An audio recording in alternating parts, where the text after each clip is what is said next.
What's up? What's up? Oh, shit. Yeah, no, never mind. All right. What's up? What's up? What's up? What's up? What's up? What's up? What's up? What is up? How are y'all doing today? It is Sunday. It is not Friday when we normally do our live chat, but we had to postpone things a little bit because obviously there was a whole Comic-Con event. We knew that there was going to be all this news from Marvel and all that. So of course I had to delay it. So that way we can get everything. We didn't have to wait a whole nother week or whatever. So we are here to talk about that. What's going on, guys? I'm your host, Emmanuel Eman Noisette. We are going to talk about all the stuff that dropped. Well, most of the stuff that dropped during Comic-Con. We will talk about there's a boys update that we have. We finally, oh my God, finally got an update for Blade, official updates. So we'll be covering those things. And then, of course, we got the big reveals with the next Avengers movies. And, of course, Robert Downey Jr. coming back. I'll give you my thoughts on all of that stuff today. So we will go through that. Let's see, a couple quick announcements. I do want to say shout out to all of y'all that managed to come out for the Deadpool and Wolverine watch party.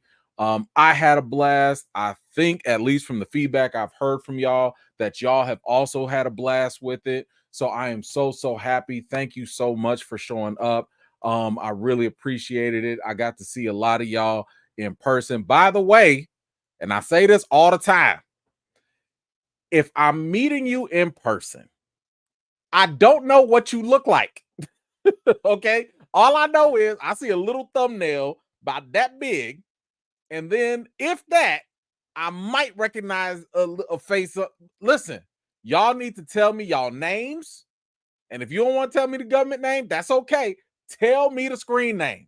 Because if I can, I'm not, people going to come up. Hey, man, how are you? Remember the time hold on, wait a minute. Who are you? I just want to make sure I greet you properly. I want to make sure we're on the same page. That's all. I want us to connect. And it's hard because I don't know what y'all be looking like half of the time. So come up to me and just let me know. Hey, boom, it's Johnny. Yo, there we go. My man Nelson V. Y'all, I finally got to meet Nelson V. And finally, this brother watched something. He ain't watch everything, but he did. What'd you tell me you watch? I think you say you watched Deadpool 2. I don't know if that means you skipped one. But I think you at least got what? 1, 2, 3, 4, 5. One off the list. 1 out of 5 off the list. But it's all good. It is all good. It was a pleasure meeting you, Nelson. I got to see the homegirl Rhonda again. And just shout out again to everybody that came out. I hope you guys had a good time. Coming to these watch parties is always one of those things that it just warms my heart because we get to sit down, we get to watch these movies together. I get to see y'all reaction to the movies as well. That was something that I really, really liked. And yeah, like it was just a really, really good time. So shout out to y'all that made it out. Let's see. Okay, you watch Deadpool 2, skip Deadpool. How you gonna skip Deadpool? Nelson, we gonna work on this. We gonna work on this. Next up are the Blade series. Yes, you should watch the Blade series. Just because you should watch the Blade series. No other reason. No spoilers anyway. So thank you for the watch party, folks. Just a quick FYI for folks. We are going to do a House of the Dragon live tonight. Only because I'm going to be busy on Monday, so I can't do it on Monday. So we're going to do it right after the episode. I can tell you right now, you want to watch this episode on time. Watch it. And then we will talk about what we're going to do for the season finale because we got some new developments also, but we'll talk about that on the live later on. So make sure you turn on your notifications. We'll be going live about 30 minutes after the episode comes on. So make sure you go watch the episode and come on back. We will be back here to talk about it. Is that it for the announcements? I think. Oh, okay. I'll give y'all one other thing. Now, okay. Don't hold me to this, but I'm doing my best to cook up a new theory for y'all. I know it's been a long time. I know I've had to dust off all my, dust off all the theory, dust and everything on my shoulders and all that. Listen, it's been a minute since I've done a theory video, but I felt invigorated. I felt inspired, and I'm going to try my best. I just finished the script, so now it's really a question of how quickly can I edit this. And I'm not going to tell y'all what it's about. I will tell you it has something to do with Deadpool and Wolverine. It has to do with a question that you probably didn't even know you had about it. It does potentially answer a mystery from Avengers Endgame and, let's just say, another Marvel show. But I am being very cryptic about it because I know certain channels like to watch your boy and other channels and steal their content. So we're not going to name names, but they know who they are, and I'm not going to give them anything because I know if I could drop this, they're going to feel salty that they didn't come out with it first. But I do need to hurry. So I just want to give y'all that heads up with that. So we are going to get into this. Let's get some quick shout outs, see who made it out tonight, and then we'll get started with the news because I do have to hurry up so I can get ready for the House of the Dragon later on tonight. It's going to be a busy night. All right, let's see. We got J Mart in the building. What's up? Good to see you. Dexter Reason, thank you so much for being here. Mr. Mitchell, how you doing? Overdrive, thank you for being here. Paulette, thank you for being here as well. King Chad, hello. Oh no, that's Reese. Reese, what's up, Reese? Good to see you. Minister Crush, thank you for coming through. Tyrone, what's up? Wouldn't be alive without Ms. Harper. Thank you so much for being here. Jesus is here. Thank you so much. Appreciate you. Jay, how you doing? Kristen Pratt, thank you so much for being here as well. Holding it down with the Mod Squad. Shy Nation, hello. My man Tane, what's going on? And he was there at the watch party too. Thank you, brother, for making it out. Coop the Bully, good to see you. There we go. My homie Rhonda, saw her at the watch party as well. Thank you for coming out. Tracy, good to see you. I think you was at the watch party as well. So thank you for coming through. I appreciate you. Let's see. T-Ville, what is up? It's Sheed. Hello. Ism. Hello. Let's see. Treese, hello. Good to see you. Raymond, what is up? Kristen, good to see you as well. Dwight, good to see you. Thank you so much for being here. Who we got? Miss Amy, hello. Good to see you. Mac, what's up? My man Johnny Washington's here. Dreezy, hello. My man Cornelius is back. Good to see you. Diane, thank you for coming through. We got my man Andre here. What is up? Good to see you. Nick, thank you for coming through. Appreciate it. Philroy, thank you. Appreciate you coming through as well. Who else did I see? I saw, there we go. My man Kev is back. Bose, what's up? Talented one, I see you. Nia, good to see you as well. Callow, hello. My man Marcus is back. Good to see you, brother. D, hello. Let's see. Mara Sharice is here. Hello, ma'am. Steven, what's up? Devon, what's up? Let's see. I shouted out my man Nelson, Divine, S Slim, Harold, Paris. Who else I got? I got one more. Mary. Shout out to everyone that has made it out tonight, guys. I really do appreciate it. And just so you guys know, because it is opening weekend for Deadpool and Wolverine, I will do my best not to give away spoilers. I know that a lot of you are probably have already seen it. I know a lot of you have probably already seen a lot of the spoilers online. But I don't want to contribute to that. I don't want to add on to that. So I'm going to do my best to either avoid spoilers, or I will give you a huge heads up so that way you can go do whatever you got to do. I'm not trying to ruin the movie for you, because obviously I think the spoilers really matter for this movie. So we will see. So we'll get into that because I know there's going to be some questions. There's going to be some things that come up, and I might address them. I might not, depending on the spoiler stuff. But we'll get into that. My man Tane, what's up? Nah, he knew me when he seen me. Yeah, I did know you when I saw you, brother. Thank you so much for coming out to the watch party again, man. I appreciate it. Let's see. Nick Majors, I'm assuming you mean Jonathan Majors, comes back in a few years. 2026, 2027. Maybe. I mean, that's a lot. I mean, there's so many things to factor in on whether Jonathan Majors comes back or not. Um, you have you have the issue of making sure that no more drama, no more drama, no more bad headlines. It does not matter how you feel about the verdict or anything like that. That doesn't matter. It's a question of PR. As long as he stays out of drama in the headlines, and as long as nobody stirs up drama, he has a good path, I think, to getting back into Hollywood's good graces. Whether that means he will come back for Marvel, I don't know. I would not be opposed to it. I'm fine if he wants to come back. I'm cool if Disney will let him come back, but I know that they're probably very nervous about headlines and stuff. Um, but I think there's a bigger issue as the fact that we don't even know if they're going to bring Kang back, let alone Majors. So, Majors does have other movies that he's doing. We talked about his last, I forget what it's called, but it's a new movie he's doing. And I like that. I like the fact that he doesn't need Marvel. He's a talented brother. He can go do other stuff. Go work with Spike Lee. Go work with all these other directors. Get your career back in online. We know your talent is there, and I think that he can be successful that way. So I don't think he needs Marvel or anything, but come back. I think it is possible in general speaking. Marvel, that's a different question. Nelson, is there a 616 version of Deadpool? Great question. I don't know.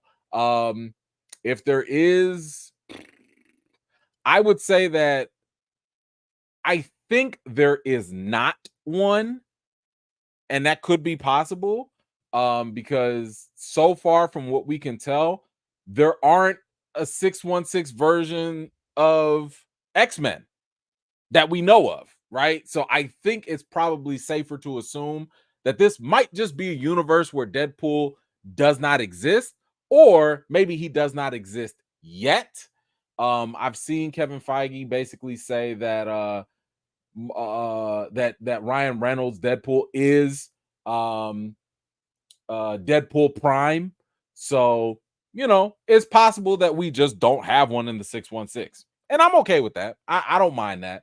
As long as Deadpool is Ryan Reynolds and he's doing his thing, I'm fine with it. And if they want to introduce a 616, that's fine too later. Tracy, what's up? I was there, but I'm shy. And E-Man got group. First of all, I don't have groupies. It's just the E-Fam. Second of all, you should have came and said what's up. Come on, I'm talking to everybody. I try to make my rounds all over the place, but I'm glad that you were there. I hope you had a good time. Tracy, thank you so much for coming through. I really do appreciate it. All right, guys, let's get into the first topic. I know usually we start off with something sad, if there is sad or bad news, and usually this will be something that, we try and get out the way. But I figured let's try and start it off a little different. Now, let me kind of give a little preface here. I understand that, everybody here is not religious. I understand that. I respect it. Shout out to my agnostic, atheist brothers and sisters out there. That's okay. I'm not about to sit here and convert you. I'm not about to, pour my religion on anybody. But y'all already know I'm a Christian man, right? I do my best. I say my prayers, eat my vitamins, all that good stuff. And I do have a belief in God. I believe in a higher power, right? And what does this have to do with what we talking about? Listen, this ain't got nothing to do with movies at all. Nothing. It ain't got nothing to even do with TV. But what it does have to do with is I believe that if there ever was a doubt that there was a higher power, if there ever was a question of whether God does exist, if this ain't proof, I don't know what does. Because Chipotle just said that they about to start serving bigger portions after all them complaints. Woo! Won't he do it? It says here, we are re-emphasizing training and coaching around ensuring we are consistently making bowls and burritos correct. We have also leaned in and re-emphasize generous portions. Boy, hold on. Let me put that in green. Let me put that re-emphasize generous portions across all of our restaurants. It's a core brand of equity of Chipotle. Won't he do it? Won't he do it? Woo! Come on through. Come on through. What? Tell me y'all don't believe in miracles. Let me tell you something. Chipotle been here for 15 something years. I don't know, whatever the number is. Every time I go to Chipotle, I've got to have a whole battle. It's a fight just to get some chicken. Why do I have to fight y'all for my chicken? Listen, put the scoop in.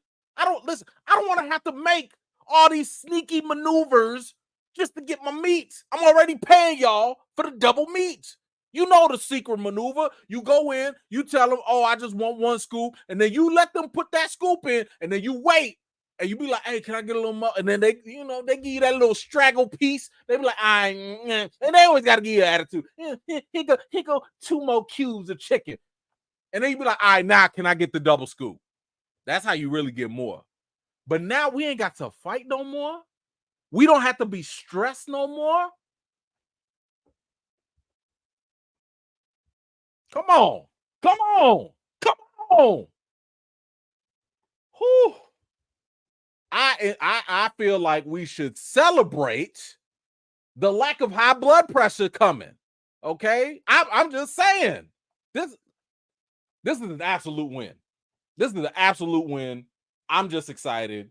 So forgive me, but I need this. I like Chipotle and I need this. So anyway, what do y'all think? Do y'all even go to Chipotle? Maybe some of y'all don't care about Chipotle like that.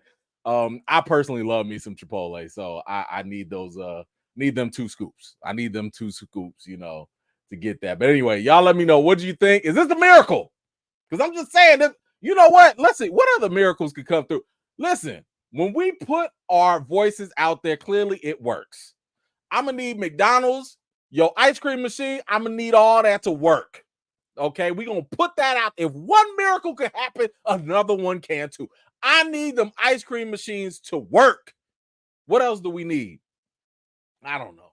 Whatever other things that need to be changed, y'all let me know. Put it in the comments or something. But I have faith. Now I have faith that change can happen. But y'all let me know what you think in the comments down below.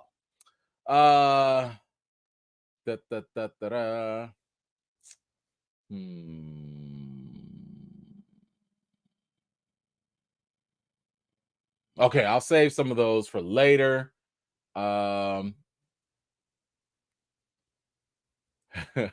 Natalie, what you say here? Left church, prayed for Mackie and Blade.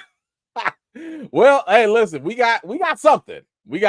I mean, and it's never a bad time to pray for Mackie. It's all good. That's all good. Look at Ron right here. Hallelujah. Yes, indeed. Thank you so much. I appreciate you.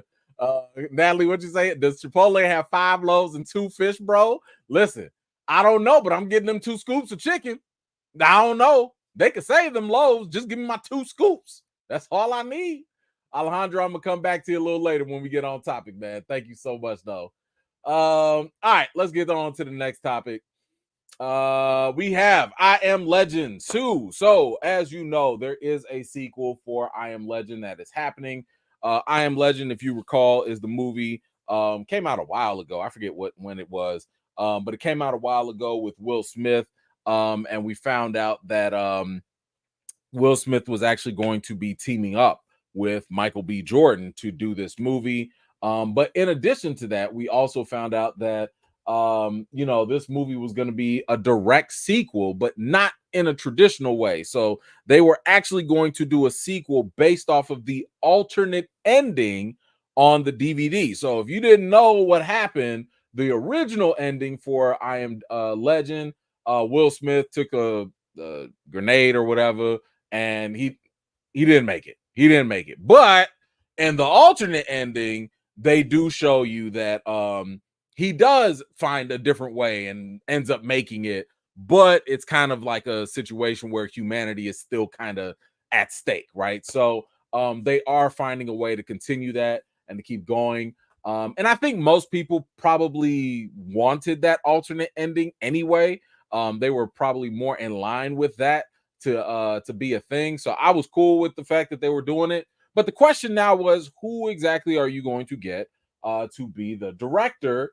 And it seems like we have a director that is currently early in talks, and that is Stephen Capel Jr. It says here Will Smith and Michael B. Jordan, and what we hear is the studio is taking an interest in Transformers: Rise of the Beast, Stephen Capel Jr. to direct. Note, it is very early, and there haven't been any deal papers drafted yet. So he's still kind of like, I guess, in talks. He's like, I guess up for it. But you know, I'll say this. First of all, shout out to the brother. Get your money, right? First and foremost, get your money. I'm happy for him if he gets this job. I will also say, if we're being very honest, he would not have been my first pick. I think his most notable movies that made a name for himself was Creed 2, which in my opinion was not the strongest Creed. It wasn't bad. It wasn't bad, but it was okay, right? It was okay. And then Transformers: Rise of the Beast, which again wasn't great, but it was okay. So, my only thing with this is, while I'm happy for him to get this opportunity, I'm still kind of on the fence that you would get a director that's had an okay record. Okay, I'm not saying he's bad, not saying he's great. He's kind of just okay to headline two huge movie stars, household names now, with Will Smith and Michael B. Jordan. I'm just saying, if I were the studio, if I have those two big mega names, to me, it would seem like I'd go for a bigger, higher profile director. Maybe a F. Gary Gray, maybe a Spike Lee. I don't know. Somebody a little bit higher up on the rankings to me. I mean, since you got Michael B. Jordan, Ryan Coogler, you could just throw Ryan Coogler's name in there too, but I don't know. So I wouldn't say that this like discourages me to watch it. I'm obviously going to go see this, but I didn't think that this was like the most exciting news either, for it. But I don't know. You guys let me know. How do you feel about Stephen Capel Jr. being the potential director for I Am Legend 2? Antoine Fuqua, great pick. He could have been a great pick. I would have picked all those before Stephen. Just my opinion. But y'all let me know what you think in the comments down below. All right.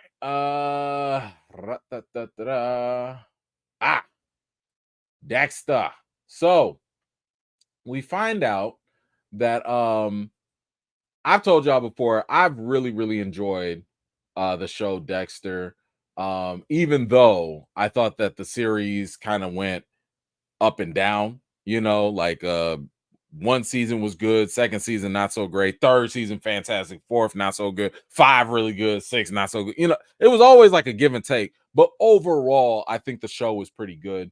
I didn't finish it because it just did not really work for me. I think, I don't know. I don't even know what happened with Dexter at the end. I think he was a lumberjack or something, whatever. But we did talk about the fact that Dexter was going to have a prequel series. Christian Slater was going to be in it, and a whole bunch of other new faces and all. I think Sarah Michelle Gellar was also going to be in it. And it was just going to be a new take about Dexter, kind of like in his teenage, maybe early college years. And for those of you that don't know, Dexter is basically a serial killer that kills other serial killers. So, there was a new show that was going to come out. I believe it was called Original Sin. And it was just going to show the younger Dexter being mentored by his stepfather, and how to harness his tendencies and, put it towards good, if you want to call it that. So recently at Comic-Con, we got a new update about Original Sin and just the Dexter franchise overall.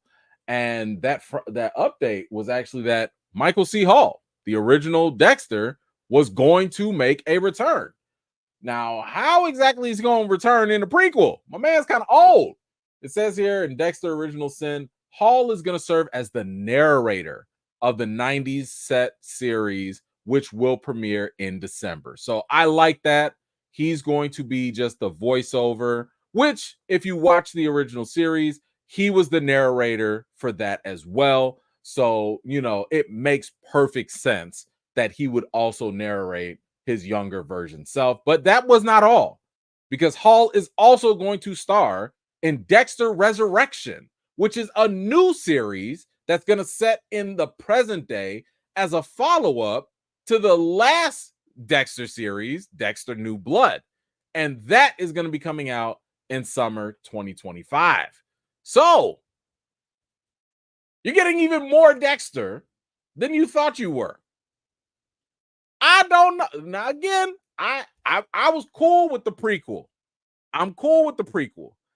I was not even, as somebody who watched Dexter, I wasn't a fan of even wanting to watch New Blood or whatever the next one was New Blood. I didn't even want to watch it. And now they talking about Resurrection, and I'm like, I'm still not interested. I'm more interested in the prequel, but not so much in this continuation. But they are saying that, Michael C. Hall will come back. So I don't know. Like, I have no idea. I have no idea if this is a good thing, bad thing. Is Dexter gonna die? Is he ever gonna die? Is he gonna be a senior citizen still killing folks in old homes? That would actually be kind of interesting, though. I if we could see him be a serial killer in like his 80s, 90s, and maybe he finally get caught up or something. I don't know. And then it's kind of like, what do you do? What do you do if he's like 90 years old? You find out he got like 1,000 bodies. Do you even prosecute him? Like, do you put him on house arrest? Because he finna die anyway? Like, what do you do? I don't know. Anyway, what do y'all think about this? If you guys have watched the Dexter series, feel free to let me know. Are you interested in the prequel series? Are you interested in this new Dexter Resurrection? Whatever you think, let me know in the comments down below.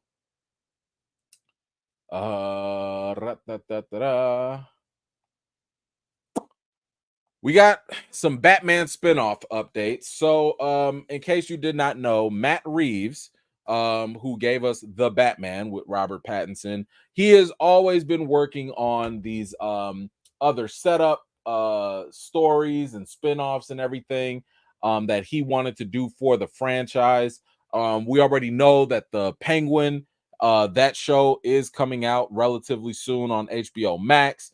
But there was also news of another one coming out, which was the Gotham PD. That was there was also the Arkham, it was like Arkham Asylum series or something like that. But I believe they said that the Arkham Asylum was not gonna work and they kind of scrapped that. So the question was like, well, what are y'all gonna do with what are you gonna do with the Gotham PD? Because the Gotham PD was possibly something still in the mix. Well, we do finally have an update about that. And this comes from Matt Reeves, I believe. And he says, as we were writing the movie, the Batman, I was like, hey, you know what? I think there are some cool shows that we could do. It was actually why I wanted to make our deal at Warner Brothers, because he wanted a whole show. He wanted all of that to work together. Now, during this interview, he said, it wasn't going to be a Batman story. It was going to be about this corrupt cop, Reeves said at the time. And it was going to be about how the worst gang in Gotham were the GCPD. And the cop was going to come, I guess the crooked cop was going to come across paths. He would have touch paths with Gordon, who would have been, and it would have been someone to measure him against. And it would be a battle for the cop's soul. So I could tell you right now, there's no way I would have cared about that show. No. If I'm going to watch a Batman show, a spinoff show, I want Batman in there. I did not go watch the Batman for Commissioner Gordon. Shout out to Jeffrey Wright. I don't care. I just don't. Y'all barely have me in for the Penguin. And I think that just because of Colin Farrell's great makeup and his acting, I'm curious about it. I'm not excited, but I'm curious about it. Y'all about to show me a show about some crooked cops in Gotham?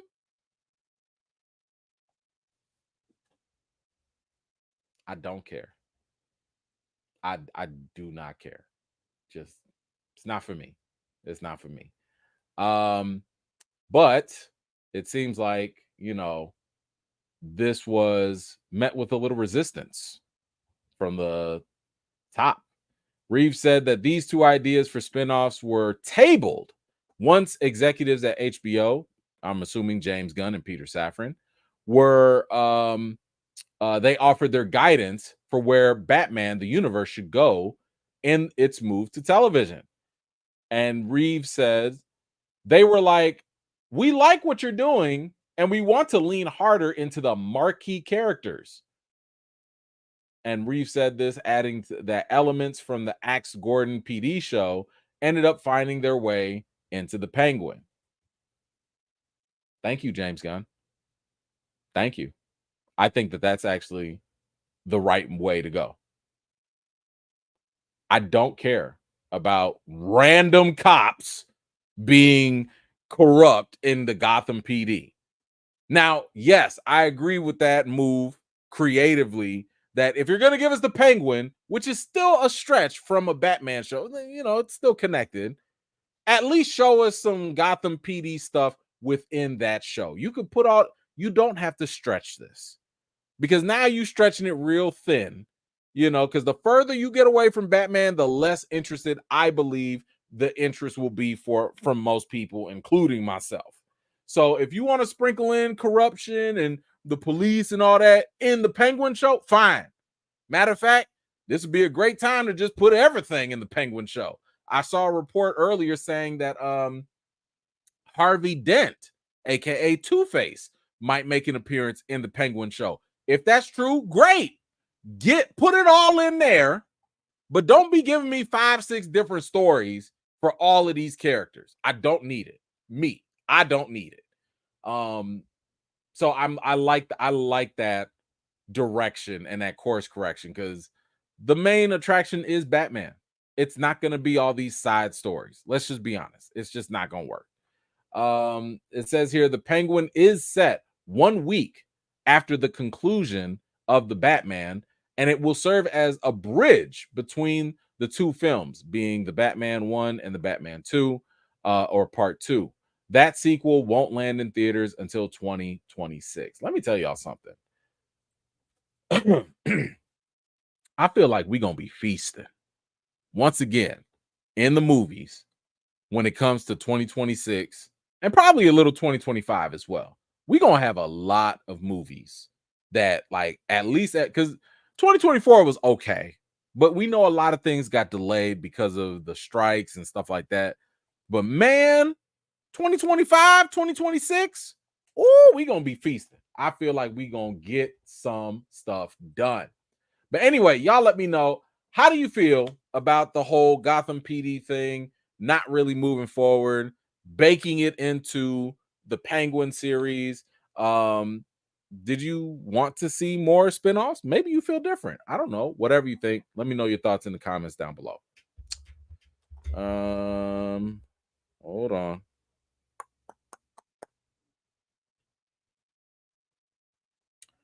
Let me give a quick my man Terrence, thank you so much, brother. He said the $10 Cash App for Chipotle's 2 scoops. Brother, thank you so much. I will absolutely use that because I am hungry. Thank you so much for that.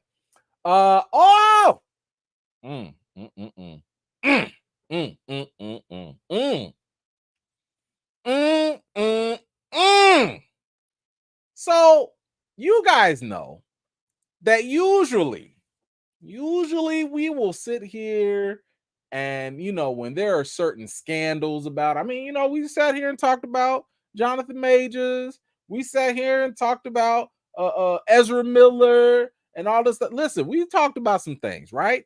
And I try not to get too deep into it, but sometimes you got to talk about it, right?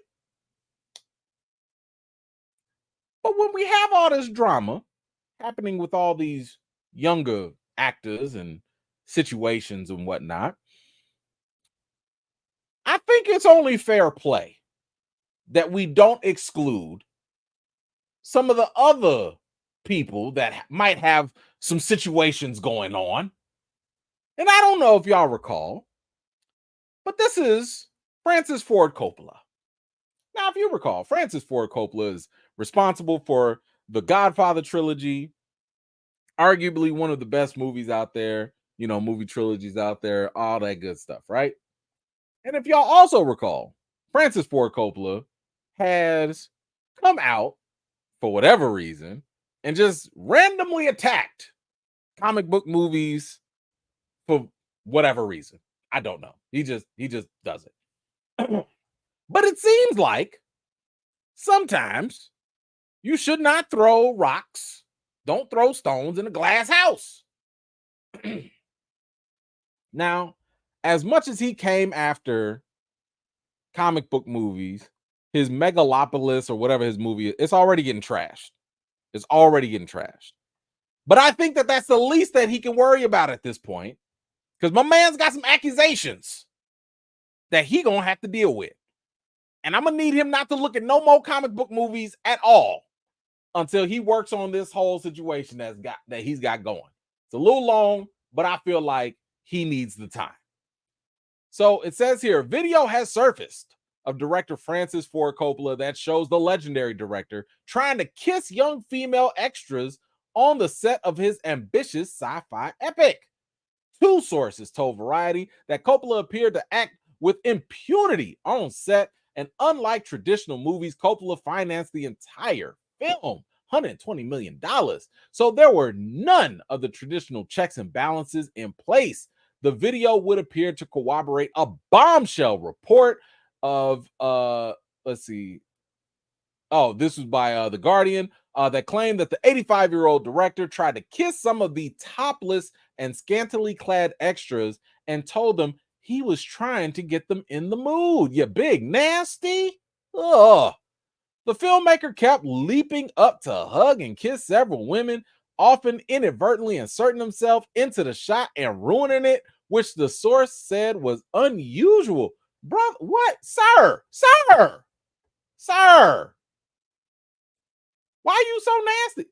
So, y'all, you literally are filming and you like, nope, I gotta go get me this. I gotta get me some now. Really? Yikes. The source said that after multiple takes, Coppola got on a microphone and announced in earshot of everyone in the room, sorry if I come up to you and kiss you, just know it's solely for my pleasure. What?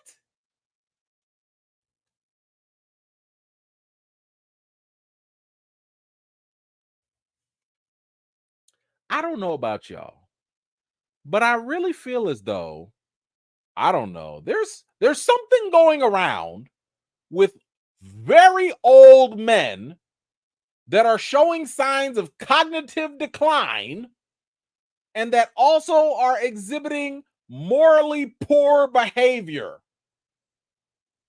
This needs to be looked at. I'm just saying, it seems like it's a thing. If y'all know one, y'all let me know, but I don't know. Seems like something's going on with old white guys. I don't know what's going on. Now, in fairness, E-Man's fair. His team did have something to say. There were 2 days when we shot a celebratory Studio 54 club scene where Francis walked around the set to establish the spirit of the scene by giving kind hugs and kisses on the cheek to the cast and background players. It was his way to help inspire and establish the club atmosphere, which was so important to the film. I was never aware of any complaints of harassment. or ill behavior during the course of the project. During shooting of the nightclub scene, crew members looked at each other uncomfortably as Coppola would kiss and embrace the background actors. But one source says no one objected to this behavior or tried to stop it. Well, according to the source, because Coppola funded it and there was no HR department to keep things in check. Who were they supposed to talk to? Complain to Coppola and report Coppola to himself?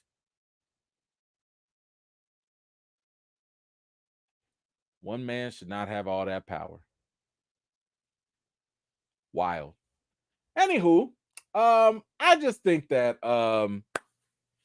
if these things are true, if these things are a problem, there should be safeguards in place, especially I within the industry, whether they are funded by a studio or not. There should be some sort of external way to control these things because I don't think that this is okay. It should, like, somebody, I don't care. You should not be able to just fund your own movie and go fondling people or kissing on them and doing all this. That's not okay to me. There needs to be some sort of overarching, like, Hollywood agency or something to hold people like this accountable. So anyway, not gonna stay on this long. Dude is nasty. I don't care if this was for his pleasure or not. That's ridiculous. But you guys let me know, what do you think about Francis Ford Coppola? Was this just the artist and just he was feeling this type of way? I don't know. Whatever you think, let me know in the comments. It's she. E-Man, seriously, I need that Blaze shirt. Come up off it, my guy. Put me down for the next watch party. Rehire Jonathan Majors and cast Kang as Kang and recast T'Challa. So the next well, I don't have the link to. I'm not selling the shirt, so I don't even remember where I got it from. Did I? And let me see if I got it from Amazon. I don't know if I did. Sometimes I'm getting these things from random places. Let's see. Did I get it from here? Nope, I did not get it from Amazon. So I don't know where I got it from. I'm not selling it, so I'm sorry. I don't be trying to hold out. I don't. But yeah, I got this like a while ago and I don't remember. But as for the next watch party, the next one will probably be it might be Cap 4. It might be Cap 4 in February. So I'll pass out the link, when it's available. Yeah, when the link is out, make sure y'all sign the form, sign up. Because if you don't sign up, you're not on the list. I don't put people on the list. I'm gonna need you to sign up. So keep an eye out. Cap 4. More than likely, we'll do a watch party for that. I just hope it's a good movie because listen, the worst thing that can happen to any watch party is a terrible movie. I remember I did my watch party for Ant-Man. That didn't go by very well. Didn't go by. Yeah, so I'm just really hoping that Cap 4 is watch party worthy. I hope. But thank you so much. Mara, I'm in Chicago. So if y'all want to book that flight, go ahead and do it. Come on and have a good time.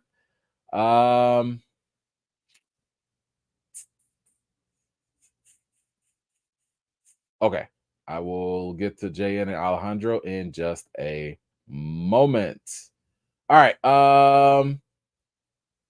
Let's see. Oh, we got to talk about The Boys. So during Comic-Con, we got a lot of news for The Boys, or just some major news, I would say, for The Boys that is coming up. And it is for more projects because, as you know, season 5 will be the final season for The Boys. And that's going to be it for that. But we just found out that we're getting a little bit more of certain people that maybe you missed. Maybe, I don't know. But it looks like Jensen Ackles is coming back, as well as Stormfront, right? So it says here that the boys universe is expanding in a big way with its first spinoff starring actors from the hugely popular Prime Video series. Jensen Ackles and Aya Cash are set to headline and produce Vought Rising. Vought Rising is the title of the new show. It's a twisted murder mystery about the origins of Vought in the 1950s, the early exploits of Soldier Boy, and the diabolical maneuvers of a soup known to fans as Stormfront, who was then going by the name Clara Vought. We cannot wait to blow your minds and trouble your souls with the scalacious, grisly saga drenched in blood and Compound V. I'm kind of interested in that. That does not sound bad to me. I'm I'm okay with that.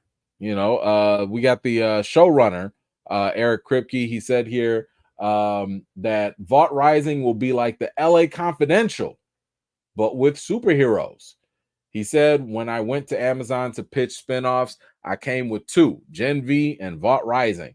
And they was like, yo, let's wait and see what Gen V does. After they saw it, they was like, all right, bet, let's go. Let's run it back with Vought.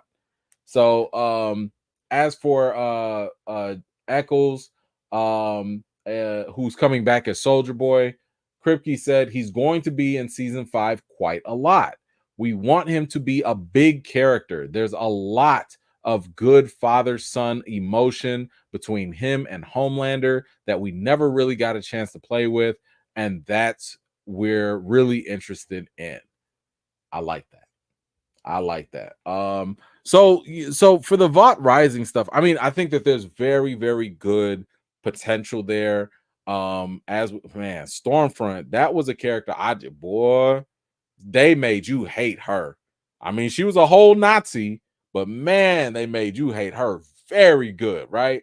So I like the fact that she's coming back and we can kind of play around with that character again. I definitely enjoyed Soldier Boy as well. His character was pretty entertaining.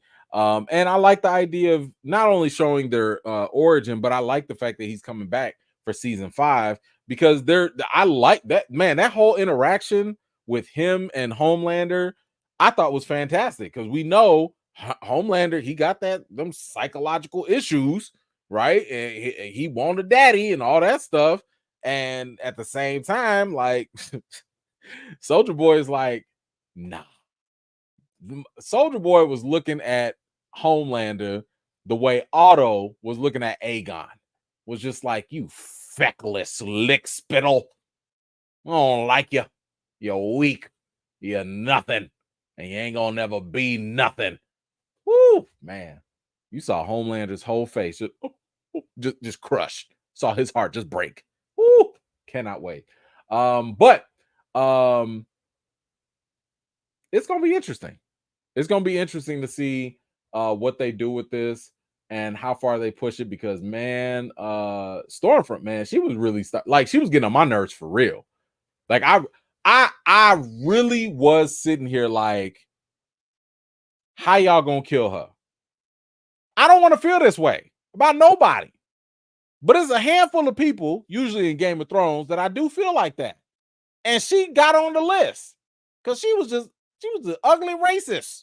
Didn't like her. Whew. But hey, that's entertainment, right? So anyway, what do y'all think about Soldier Boy having such a big role and having a prequel series? Are you cool with Stormfront coming back? Whatever you think, let me know your thoughts in the comments down below. How we doing on time? Okay, we're doing good because I gotta get ready for the House of the Dragon too. Okay. So Nova, we got some Marvel news here. In case y'all did not know, Nova has been a project that has been mentioned multiple times. For Marvel Studios. In case you did not know, Marvel, Nova, the Nova Corps, they were like the space police that we saw in Guardians of the Galaxy. They were the ones that were in charge of protecting the Power Stone. They failed. There's always been a story out there about like, what are you going to do with the character? Are we going to get a movie? Are we getting a TV show? When is it coming? Well, Kevin Feige finally revealed some of those answers to us in an interview recently here about Nova and what we can expect. It says here in the interview, uh, Davis asked what was happening with Nova, and Feige said, "It's happening. It's coming together." Richard Rider. So we do know, for you comic fans, I know that there have been a couple different Novas. It is going to be Richard Rider that we're going to get. And when he was asked if this was a movie or a show, Feige said, yes, a show. And as for when the project was going to come out or hit the small screen, they said, Feige said, in 3 or 4 years out. Woof, man. That's wild. Like the fact that 2014 is when we got Guardians of the Galaxy and we got introduced to the Nova Corps, and you not even gonna see Richard Rider or a Nova person till 2027. That's after Secret Wars.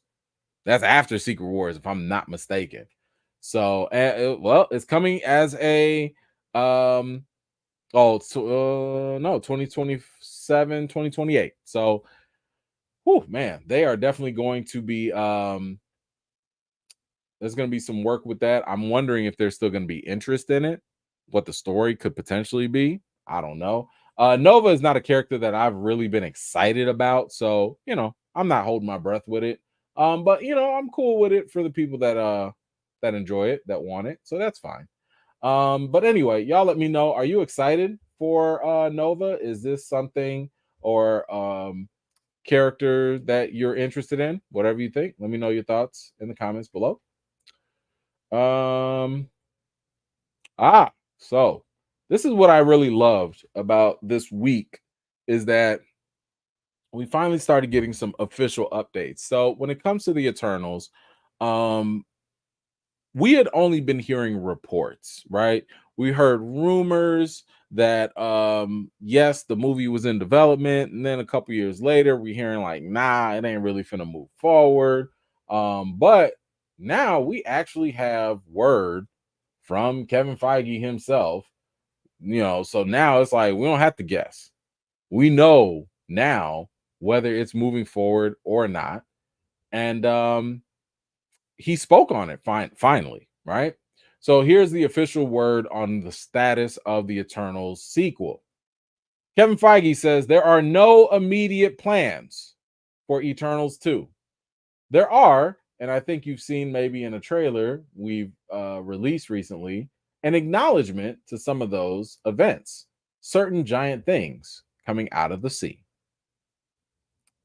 I want to just re-emphasize this because I think some people might have missed this. There are no immediate plans for Eternals 2.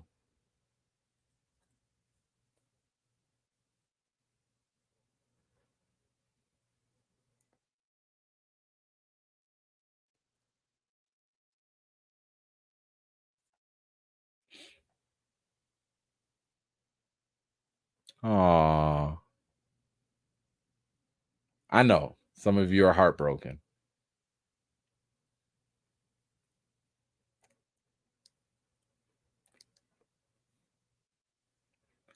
I'm not shedding any tears. I'm not gonna shed no tears. I shed tears for y'all. I'll be sad for y'all because I know y'all was counting on Eternals.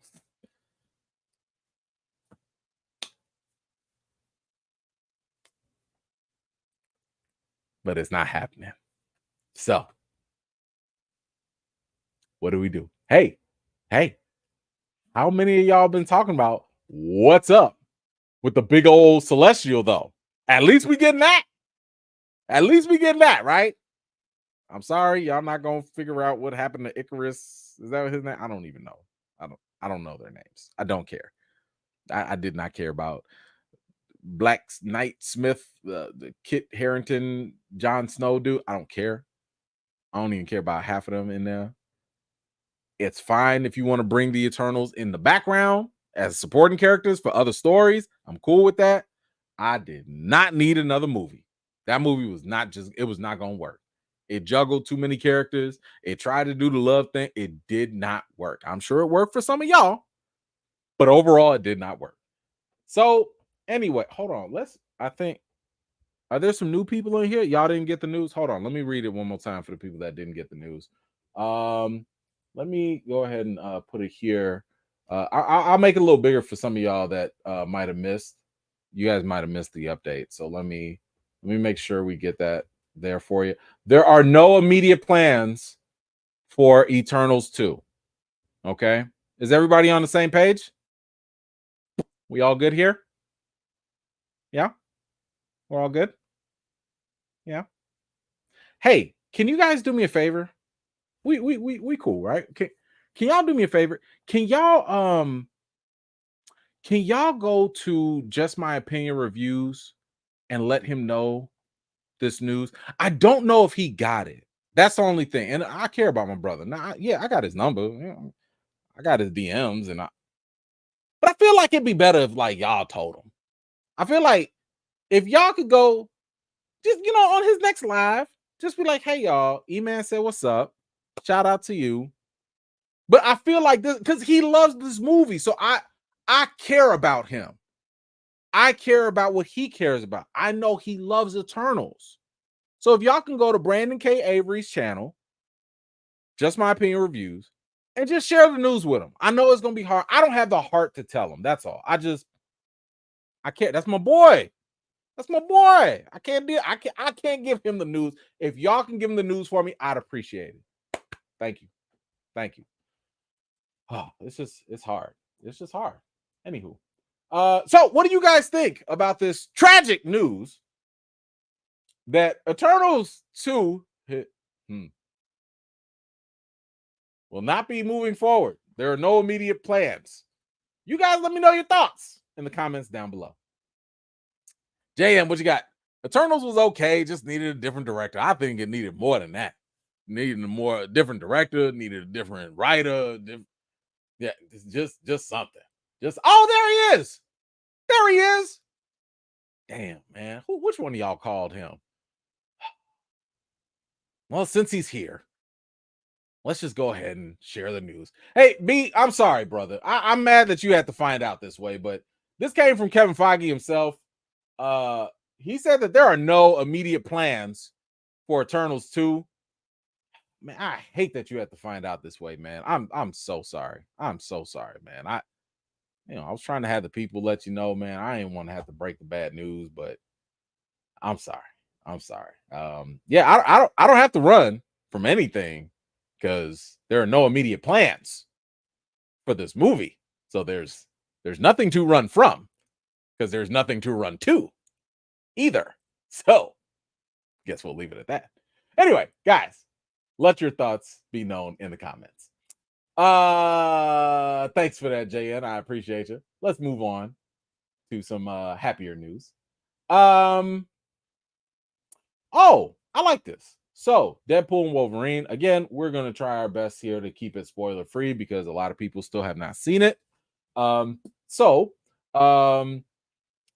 of the issues I've had with this has been about the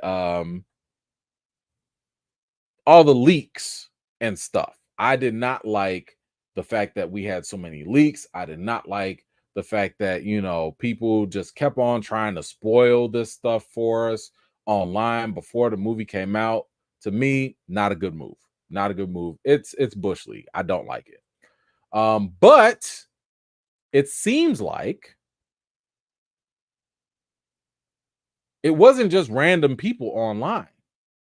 And maybe that this was a coordinated effort by Marvel themselves. It says here, and this is according to Wendy Jacobson, who is an executive producer, there may or may not have been some subterfuge and misdirections on the internet or in person in order to protect the secrecy.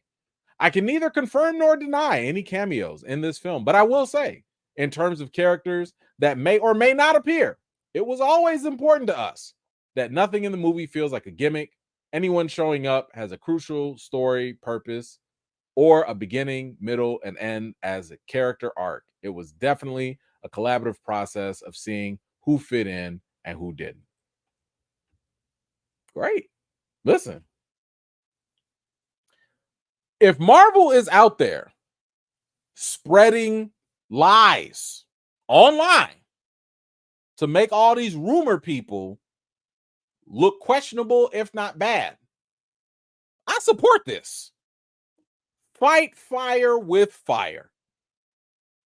I'm okay with it. Because I did see, unfortunately, a couple of rumors that did not pan out. They did not pan out. I saw somebody was like, yo, man, did you know this person? I'm not going to ruin it for y'all. Hey, did you know this person going to show up? Hey, I just saw somebody say this person going to show up. Listen, I'm okay with this. Matter of fact, I hope they turn it up. I hope Marvel sits here and drops so many leaks that people going to be sitting here and be like, I don't even care about leaks no more. Because at this point, I can't trust them. That's the way I feel with a lot of the trailers. Y'all remember, before Infinity War, we used to sit down and do trailer breakdowns. Remember those days? We used to sit down and be like, oh man, okay, this gonna happen. Oh, okay, this gonna happen. Man, I got a theory on this and that and this. But once they fooled us with the Hulk showing up in Infinity War and he didn't show up, to me, I was like, I'm done. I'm not doing no more trailer reactions because I don't know what to trust. And I was okay with that. Now, don't go lying to me, right? Don't lie. Don't sit here and be like, oh man, like, you know, I don't even want to make nothing up. Okay. Don't be sitting here saying Halle Berry gonna show up, in Avengers 15, and then she doesn't show up. That's just lying. But if you want to misdirect, if you want to put out some fake stuff online, I support this. I am okay with this. And this is coming from somebody who does not like leaks, who does not like rumors, who hates spoilers. So, hey, I wish they would just confirm it, honestly. Go ahead and confirm it. You ain't got to act all coy about it. Just say, yeah, we did it. Uh-huh. Y'all thought Michael Jordan was going to be in Deadpool. Yup, we put that out there. Great. Fine. I'm okay with that. Listen, get rid of these leakers and rumors. Save it for the terrible trash movies don't nobody care about. But for the stuff we do care about, foil them. Foil all of them. So anyway, I like this. I'm very, very okay with it. But y'all let me know, how do you feel about Marvel potentially going out there and purposely putting fake news out there just to throw people off the trail? Whatever you think, let me know your thoughts in the comments below. Whoo, now I got to talk to y'all about this. Y'all know how I feel about trailers. If you've been following me for the last 10 years, you know my number one rule when it comes to trailers, if you're going to watch a trailer at all, is to watch the first trailer and walk away. If you are convinced in watching that trailer and you're convinced to watch that movie, there's zero reason, unless you're just greedy, to watch more footage and to watch more trailers. It's only going to hamper your movie-going experience, in my opinion. Because again, if you're already convinced that you're going to go see it, there's no reason to know more. Let the movie tell you all. You don't need more trailers. The other trailers should probably only be there for the people that might be on the fence. Because let's be honest, that's the purpose of a trailer. The only purpose of a trailer is to entice you to go see a movie. If you see that first trailer and you're like, man, I don't know. I don't even think I want to see that. Maybe you do need to watch the second trailer. Oh, it's really going to be about that? Okay, cool. Now I'm going to see it. You don't need a third trailer. You just don't. So anyway, I've had a big problem with trailers because of that whole idea that they do end up showing you too much. And, since we're on the topic of Deadpool and Wolverine, Marvel did end up showing, and I've told y'all, Marvel is notorious for this, and y'all should always avoid. I don't even care if you like Marvel to death, avoid the third trailer. The third Marvel trailer is always the worst trailer. They always send out something that is so desperately and unneeded that they will show you stuff that you have no reason to go see. And they did that with Deadpool and Wolverine. And I was so disappointed to hear about it. I didn't see it because I avoided all the trailers, but I heard about it. And watching the movie, I was like, damn, 1 week to go. It was 1 week left in the whole, before the movie come out. And y'all gonna show that this character shows up. Meanwhile, if you go watch the movie, they set it up where you see that character show up as a surprise. And I'm like, damn, but you just did a trailer that showed it off. And you know what the problem is? And I know I'm ranting. I don't care. The problem is the fact, not that they showed a trailer. It's the fact that in addition to showing the trailer, you're going to have every thirsty YouTuber. You're going to have every thirsty website. You're going to have every thirsty social media page posting all of this stuff like wildfire. So even if you're like, I'm not going to watch no trailers at all, how you going to avoid the internet? People be like, oh, stay off the internet. Shut up. Stop saying that. Nobody in this day and age can stay off the internet. You just cannot. But we can post responsibly. If we're an outlet, if we're a YouTube channel, I can control what YouTube thumbnail I use. I can control what text I type in. There should be more responsibility, in my opinion, from the people doing the posting rather than putting this unnecessary expectation that people should just avoid social media and avoid, the internet. And no, just don't be reckless. How about that? Anyway, so I want to first of all give a shout out to one of my homegirls, Sharonda. She got a chance to talk to Kevin Feige, and in this interview, she specifically asked him about trailers and what you gonna do about them trailers, and he actually responded. And I'm just sitting like, again, shout out to her. Thank you, Sharonda, for this fantastic question. Make sure y'all go subscribe to her channel, Pay or Wait, in case you haven't already. She's on my favorite channel list, so y'all can go find her there too. But she asked the question that I think has long been needed, because even Doctor Strange, that movie, in my opinion, they still should have never shown us Professor X, because that would have been an amazing surprise and probably would have given people a better viewing experience if they hadn't teased it so much. But anyway, here go my girl Sharonda, and we'll finally hear from Kevin Feige himself what he thinks about these trailers, and I'll give you my thoughts after. Question, since you did mention the final trailer, I do have a thought. I mean, a lot of people are kind of like, oh, the trailers are giving a little bit too much away, especially with the final one. Yes. I wanted to know, as we get into more of this phase and the big tentpole titles, especially with Secret Wars coming up, I wanted to know, like, would you ever be open to the possibility of a one and done trailer moving forward, just to avoid spoilers? I would be open to it. I don't know that the marketing department, who knows better and who knows that we have to appeal not just to the people like ourselves that watch every trailer and analyze every shot, but the people who are busy doing other things with their lives that we have to get in touch with to let them know the movie exists.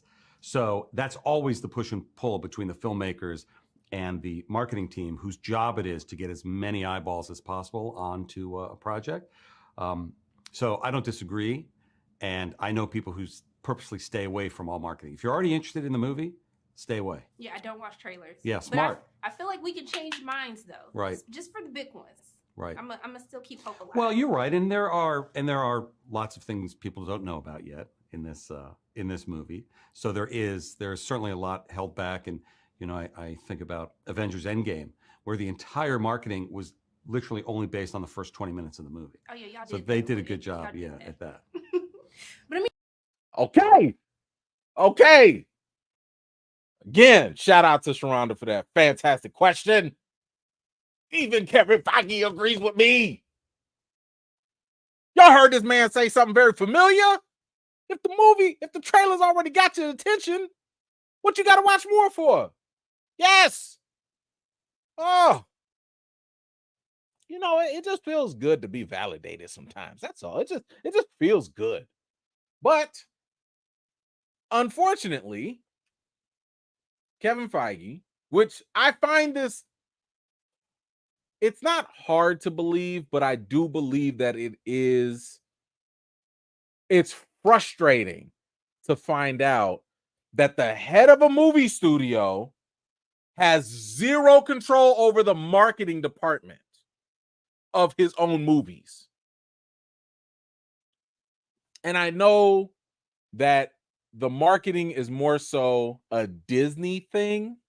Like Disney has their own marketing and they market stuff all around. And here's the thing, there is evidence in the past of Kevin Feige expressing, because y'all know he a corporate man. Everything he just told y'all right there was a very corporate, nice answer. But I think you got the sense. Kevin is just like most of us here, right? Kevin understands that, like, yo, we gonna break down trailers. He knows how we get down, right? But he also understands that, like, yo, that's a whole different department that I don't have any say on. And I remember how he also was not really feeling the marketing that happened behind Doctor Strange Multiverse of Madness, which I just talked about with the whole Professor X thing. He was upset about that. Now, he didn't show it. But you could tell he was kind of frustrated, like, dang, man, why y'all show that, So that, I think that just demonstrates, especially after this question, that yes, there is a clear divide of what's going on at Disney and what's going on, like Disney marketing, and what's going on in Marvel Studios. So the point that I would rebut, where he says, like, hey, you know what? That's their job. They know basically that other people that are not nerds like us, that they need to get this. Here's the thing. Show the trailer more times. That does not mean that you have to show 3 different trailers with more spoiler footage. I totally understand that, the average general audience is not sitting here watching us right now, watching me right now. They're not in tune with everything on social media. I know that. I totally understand that. I don't expect them to. But here's what you could do. You could take the same trailer and just keep playing it over and over and over and over and over again. So the one trailer thing that Sharonda mentioned, you could implement that. And guess what? People that don't follow all the time, you know what they'll do? They'll be like, oh, this is my first time seeing the trailer, even though it's been out for 2 months. But guess what? It's not going to have anything extra that we have not already seen. Or what you could also do is take the same trailer, cut it up in little bits. All them little TV spots that they be doing, just take little bits from the same trailer and just put it on ABC, put it on the Super Bowl, put it on, some ads on Amazon Prime or whatever. You don't have to show different footage. If your goal is to get more people to watch, you don't have to keep showing new footage. You can just show the same footage to reach the same number of people. This is not hard. Anyway, I love the fact that he answered that. I love the fact that it was asked. I would have pressed him a little more, because I would have because I know the actual person that is in charge of the Disney advertising. I forget his name right now, but I have him. I follow him on Twitter or whatever. I be making sure, because again, y'all don't understand. I keep telling you this. Your voices matter. We can't keep talking about Marvel. You doing this wrong, Marvel. Nah, go talk to the people that are in charge. I don't want to say the wrong name, but the dude that's in charge at Disney for marketing, he needs to be tagged. He needs to be let known, hey, you're messing stuff up. Hey, I know you made $500 million on this movie. Did you know you probably could have made an extra $100 million if you didn't spoil this person's intro? Did you know that if you didn't show this extra footage, there might be more organic word of mouth and more people talking about it that would get you that more money? Stop using old, outdated versions of marketing tactics that used to make sense in the past.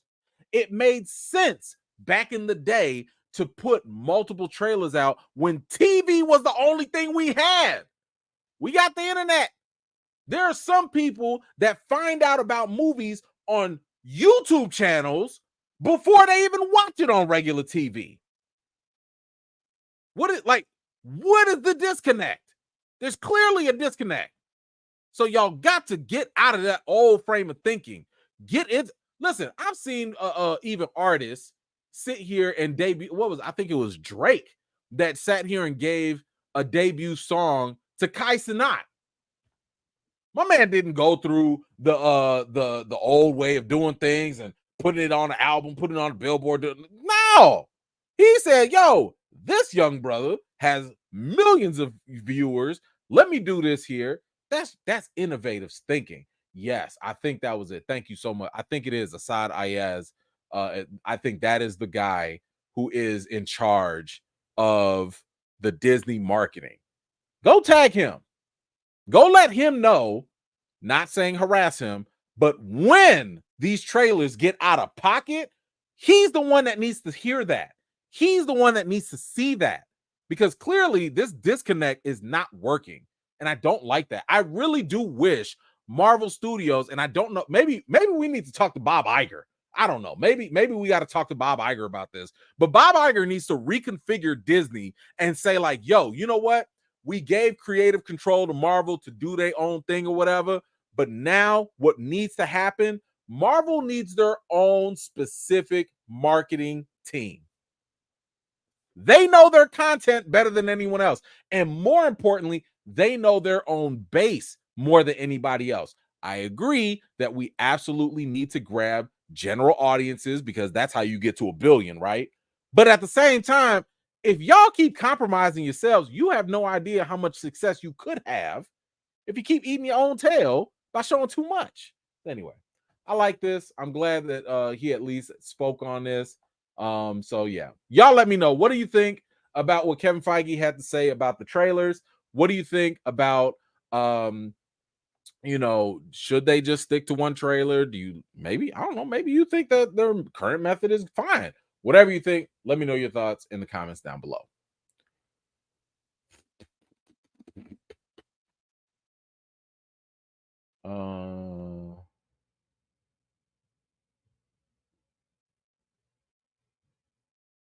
Okay.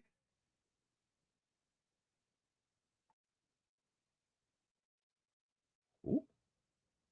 Okay, I'm gonna save some of those questions for the end because I'm clearly gonna have to look those up.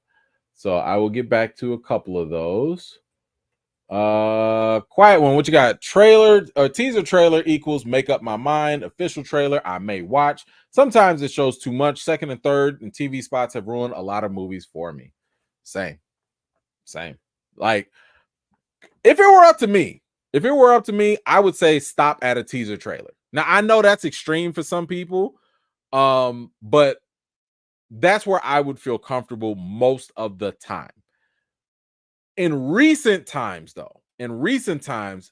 only time that I did not need, the only time I did need an extra trailer, and I kind of wish I had learned from it, was the Magical Negroes. Because the teaser looked great. We saw that teaser for Magical Negroes, and we was like, oh, come on through, Black Hogwarts. Okay, let's go. Then the whole trailer came out, and I was like, what is this? What? So I'm cool with that. I think if it's a property that we already like, we already know, just give me the teaser.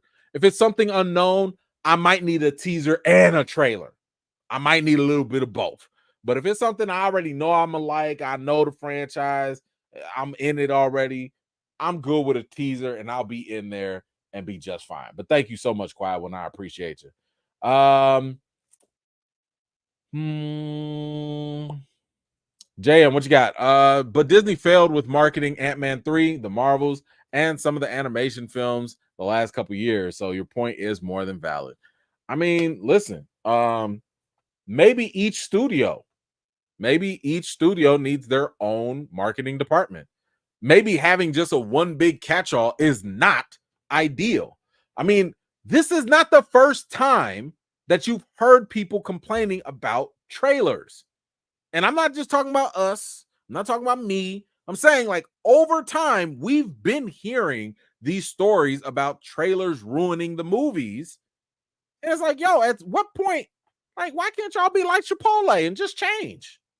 Just change. Man, thank you, JM. Appreciate you. Quiet One, what you got? They overmarket like they are an upcoming studio. Yeah, that's the other thing that bothers me. If it's a new movie, new characters, new stuff, I understand that. That makes sense to me, that you would want to try and get the word out. You want to expose people. That makes sense because it's new, right? Like, people don't have a lot of confidence in it. They don't have a lot of faith in it. So you're going to have to earn that trust. But if it's something familiar, I'll give you an example. If we get Incredibles 3, do you really think you need to go into like 5 trailers for that? Incredibles 1 and 2 were great. I really enjoyed them. Do I really need 4, 5 trailers for that? No, because I know what I'm getting with that. At least I hope I know what I'm getting with it. Just tell me the movie's coming out and I'm there. Inside Out 2. I didn't need a lot of trailers. I was excited just the fact that you said it exists. I'm in. So yeah, if it's something familiar, just let us know. You know, that's fine. Matter of fact, they just did Beetlejuice. Listen, it's gonna be up to whether you like Beetlejuice or not. You told me Michael Keaton is back. You showed me him in the makeup. You showed me the family. I don't need to know nothing else. I'm either gonna go watch it or I'm not. There's nothing the trailer's gonna show me that's gonna make me decide about that movie. I'm gonna go because I like Beetlejuice and I like Michael Keaton and nostalgia. That's it. The Joker, I can't trust none of them trailers anyway. Dude is crazy. So I don't even know what y'all waste y'all time with them trailers for. People's like, did you watch the trailer? Barely. I saw the teaser. Saw him dancing around with Harley Quinn. You think you could make from anything? You think you could take anything away from that? That Joker 2 trailer, you can't tell if half of that is in his mind or if it's even real or not. Like, you don't know. So, but I'm going to go watch it. You know, anyway. Thank you for that, Quiet One. JN, the book Blood at the Root, Hogwarts at an HBCU. Oh, okay, cool. Thank you for that recommendation.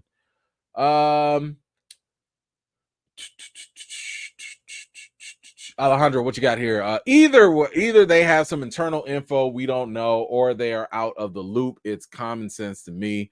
Don't show surprise equals also more money. I agree. Like, I don't know what kind of information you would need to prove or to demonstrate that showing more stuff has meant that you would get more money. Because at my only question is, like, when have y'all tried the alternative? When have you gone out of your way not to show so much stuff and to kind of keep some mystery, and that actually worked? My opinion, I think the first Deadpool movie did a fantastic job of that. The first Deadpool movie did not show you a lot at all. Showed you that first trailer. Yeah, we had that leaked footage or whatever.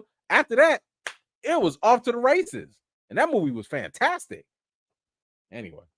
Quiet One, do you think the oversells trying to push merch sales? No.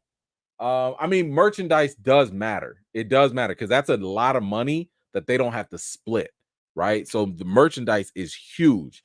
But you don't need to show trailers like that to push the merchandise. You can go make a trailer and say, hey, we're at McDonald's, or hey, now at Walmart, you know, the brand new Spider-Man figure and stuff like that. So I mean, I don't know. I could be wrong about that, but I have not seen, or at least I'm not privy to trailers equaling merchandise sales per se. Maybe it does, maybe, but I don't know. I don't know. All right, let's move on. I will get to those other questions in a few. We got some more stuff from Feige.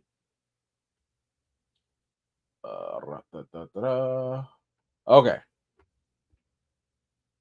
So we have, let me get this here. So the question now is, because we're going to stay on Marvel, what's next? Right? What is next? We are still kind of sort of in the multiverse saga, right? We're still kind of in it. But we've also been getting teased with a couple other things. And those other things that we've been getting teased about have been mutants, right? If you saw Ms. Marvel, we saw that was the first confirmation of a mutant. You saw obviously the Doctor Strange 2, where we got Professor X and stuff like that. We got those little alternate universe mutants. You had Namor and Wakanda Forever. Yeah. He's a mutant, we assume. And then of course you had the Marvels. In the Marvels post-credit scene, we saw Beast was out there as well.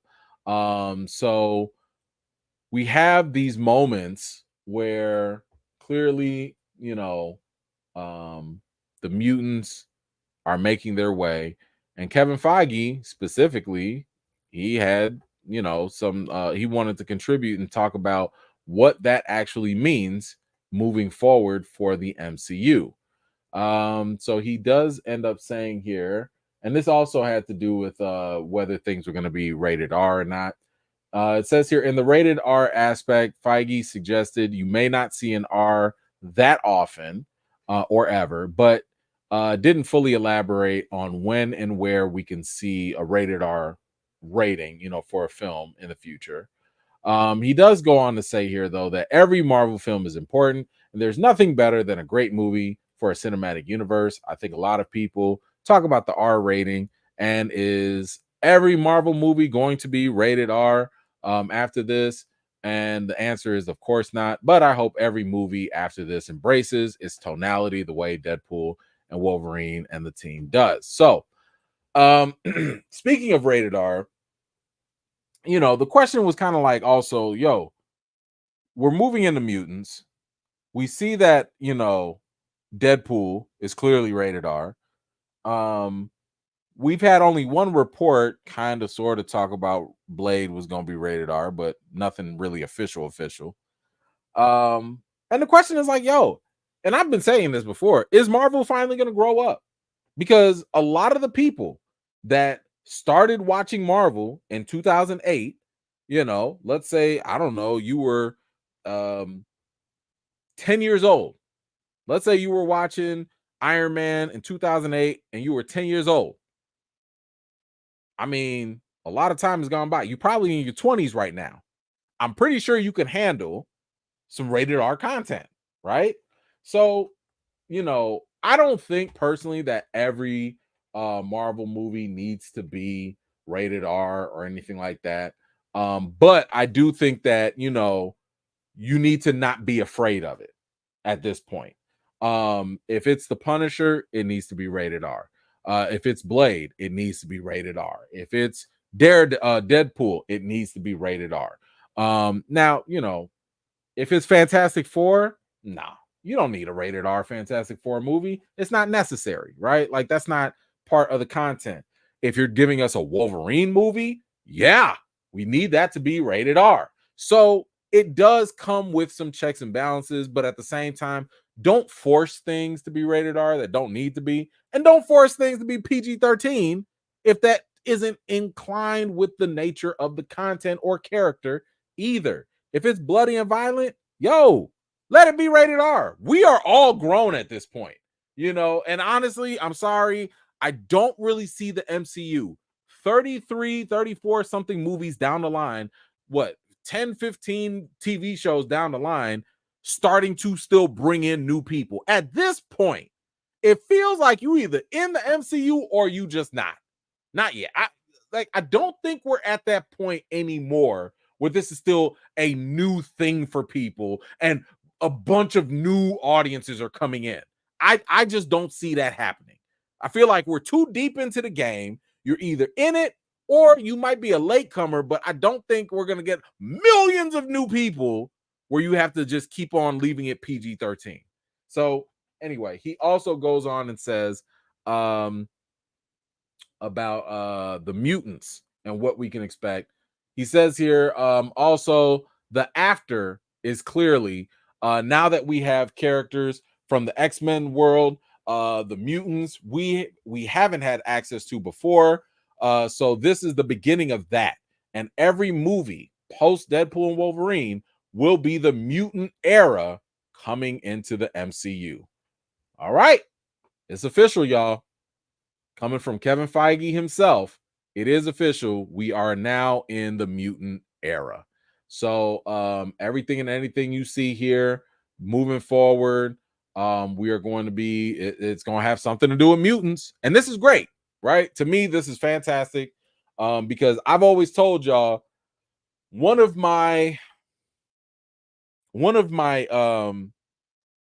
measuring sticks for Marvel has been, what are y'all gonna do with the mutants?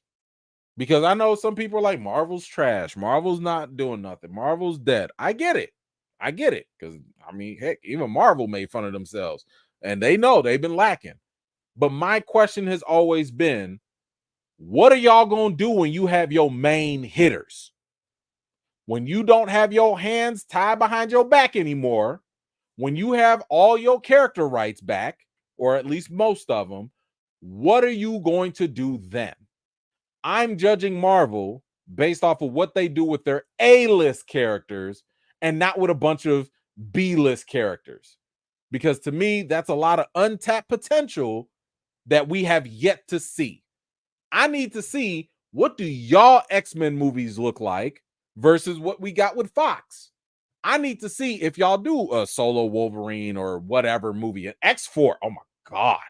If y'all do an X-Force movie, that better be rated R. Like, that has to be rated R. And that needs Deadpool in it. Ooh, man. Ooh, could y'all imagine the X-Force movie just for no reason, just violence? Ooh, man, that just gave me goosebumps. But I'm going to judge Marvel off of that. I'm going to see what y'all do with the X-Men, because if y'all can't handle the X-Men, that's no different than DC not knowing what to do with Batman and Superman and Wonder Woman. Like, X-Men are your bread and butter. Avengers, that was your B team. If we're being honest, that was your B team that has elevated to an A team level. Okay, well, what you going to do with this A-level property? Because we seen what X-Men 97 did. We saw how, even though it was animated, it was hitting the waves and hitting people hard. So give me a good X-Men, give me some good mutant stories, and now we can start talking about the real state of Marvel. So I am excited that we are finally getting into this mutant era. I'm still waiting for after Secret Wars. I'm waiting for after the X-Men movie to really judge stuff. But I like the fact that we don't have to hold back anymore, because we got Deadpool, we got Wolverine, we got Beast, we got Professor X. Like, yo, let's go. Let's go. Anyway, y'all let me know, what do you think about the fact that we are now in the mutant era? How do you feel? Are you excited for it? Whatever you think, let me know in the comments down below. I have some more. Well.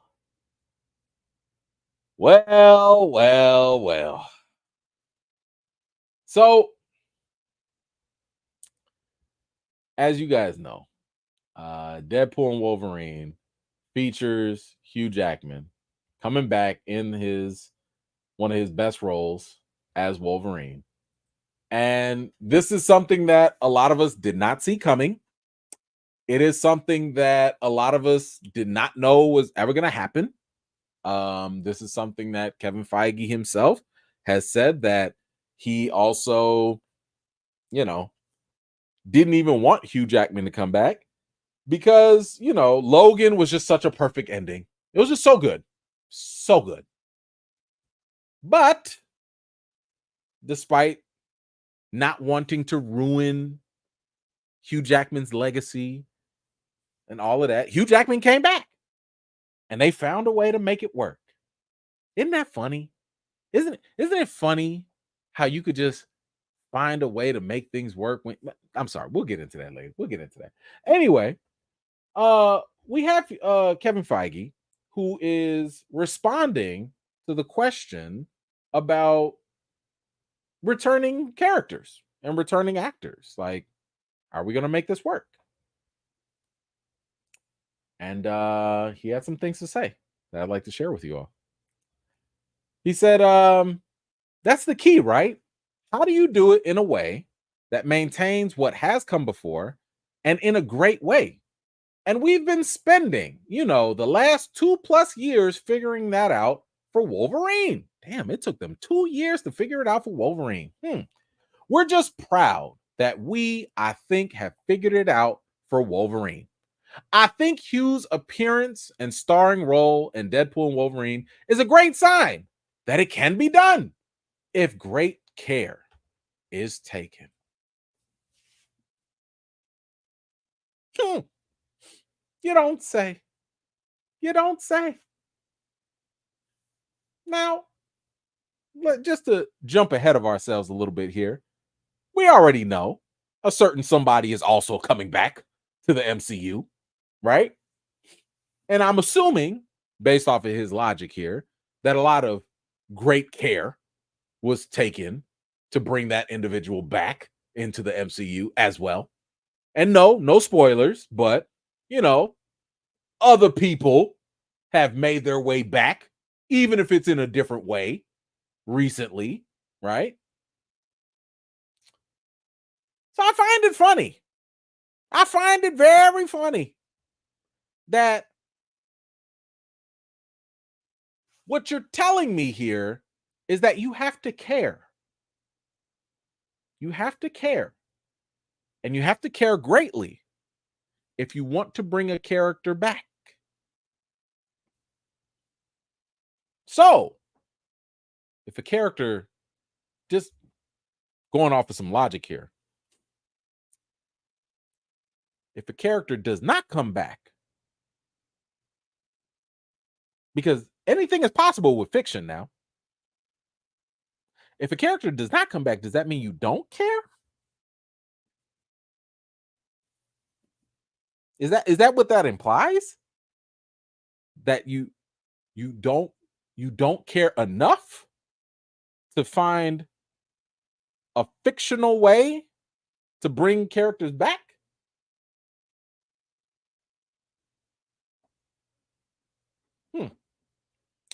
Okay.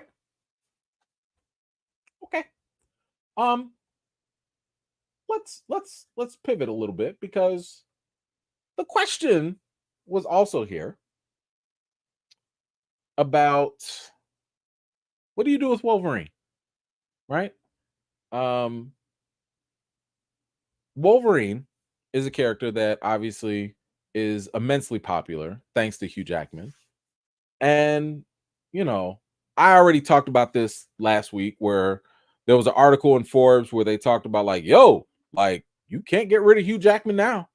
Like, it's just going to be awkward. It's going to be weird. You can't get rid of him. Like, he's been playing the role for like 25 something years. Like, we can't recast him. And I've already said, yes, you can. Because Hugh Jackman does not need to play Wolverine till he's 1,000 years old. He doesn't have to. I mean, look, seriously. Okay, can we have a quick conversation? Just real quick. Do y'all really want to see Hugh Jackman as a 90-year-old Wolverine? I'm just saying, at some point, we got to let this man live his life. I'm pretty sure. I mean, even according to him, when he was like not playing Wolverine anymore, he was like, oh my God, I can finally eat carbs. I don't have to sit here and kill myself in the gym. This man is 50 something plus years old. Can y'all leave him alone? Listen, he's in fantastic shape. And thank you, Hugh Jackman, for getting the people that enjoy that. Thank you for getting them going. That's great. I'm just saying. There are other people out there. It's okay. Your legacy is not going to be tarnished. Nobody's going to forget the 20-something plus years of him being Wolverine if somebody else steps in. Just saying. But Kevin Feige decided to weigh in on this idea on if Wolverine could ever be recast and what would you do? How would it work? He said here, I think these characters will be around for another 100 years. Oh, hold on. Sorry. Yeah. I think these characters will be around for another 100 years, long after all of us. So for sure, there will be eventually another actor as Wolverine. I think it will be in a very different style and in a different way. I also think that if somebody were to attempt to do a Hugh Jackman, if somebody were to attempt to do a Hugh Jackman as Wolverine impression, that would be a pretty big mistake. I agree.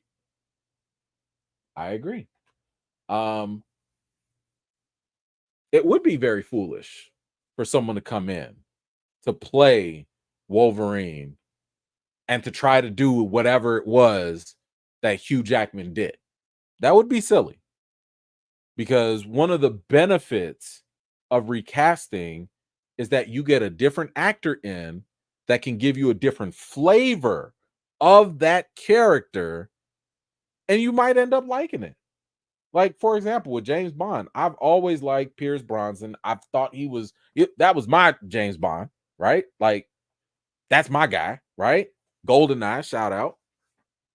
But he's very different than Daniel Craig.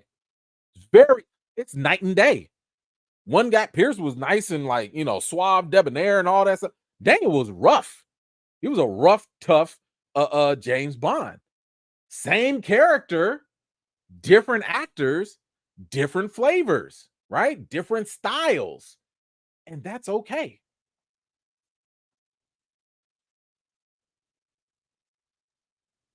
So now I believe we have some criteria, right? If a character were to be replaced with another actor, one, great care needs to go into it. And two, whoever comes in has to bring in their own interpretation. So this shouldn't be difficult, right? Like, you should be able to figure out how to introduce characters. So that just means you just need a couple ideas. I don't know, variants. That seems like the easiest way to do it now. That's not complicated. That's how you brought Jackman back.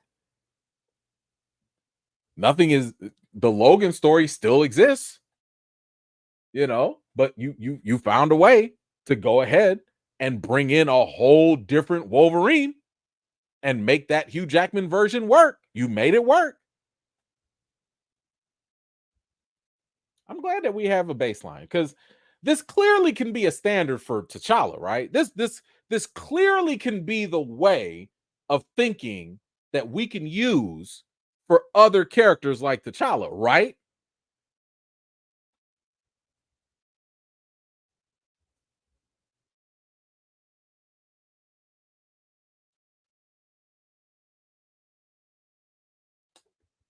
He goes on to say one more thing. He says here, as comic readers know, there have been various and very, very different versions of these characters over the decades. It would be fun to explore different ones someday down the line. Again, we don't have immediate plans by any means, but in the decades to come, I think it's inevitable.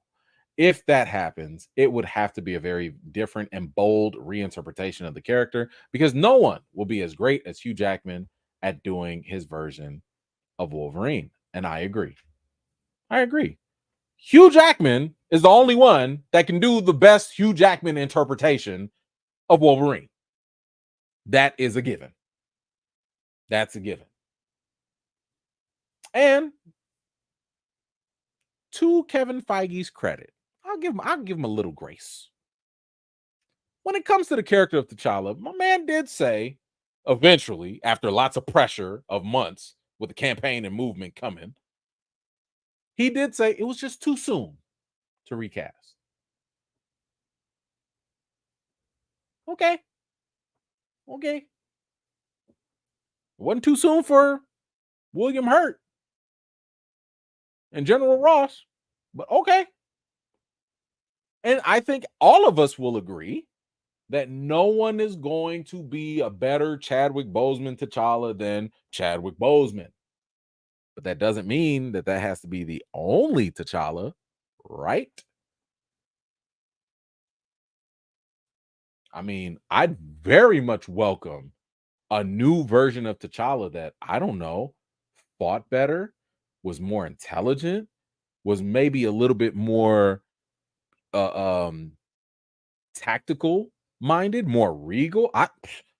Give me a more comic accurate T'Challa that people have not seen not on the big screen. Now you've probably seen, like, give me the Black Panther from the BET series, the animated version. I'll take that.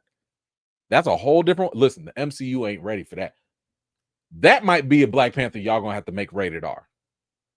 That ain't your, oh, let me bring auntie to come and watch this and the family. Nah, because that Black Panther, he ain't playing with y'all. He not playing. You can give me that. You can give me that Black Panther T'Challa. When he see Namor, it's on site. On site. No questions asked. So I'm here for it. New interpretations, creative thinking and care, and different actors. I'm glad we now have the baseline from Kevin Feige on what it means to get new actors to eventually play these same characters, and we can hold them accountable to that. Thank you, Kevin. I appreciate that. See, we could be nice. I feel like we could be nice, right? My man just told us what we needed to know. That's all. Anyway, guys, what do you think about Kevin Feige's own admissions of what it takes to bring certain characters back and or actors, and what it takes to have recasting happen in the MCU? Whatever you think, let me know your thoughts in the comments below. All right. Okay, got that.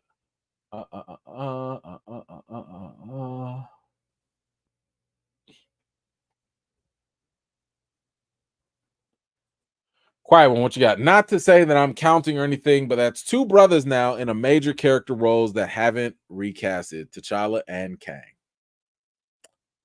So far. I feel like it's 1 and 2 because we did get Rhodey. Rhodey did get recast, so it's 1 to 2 right now.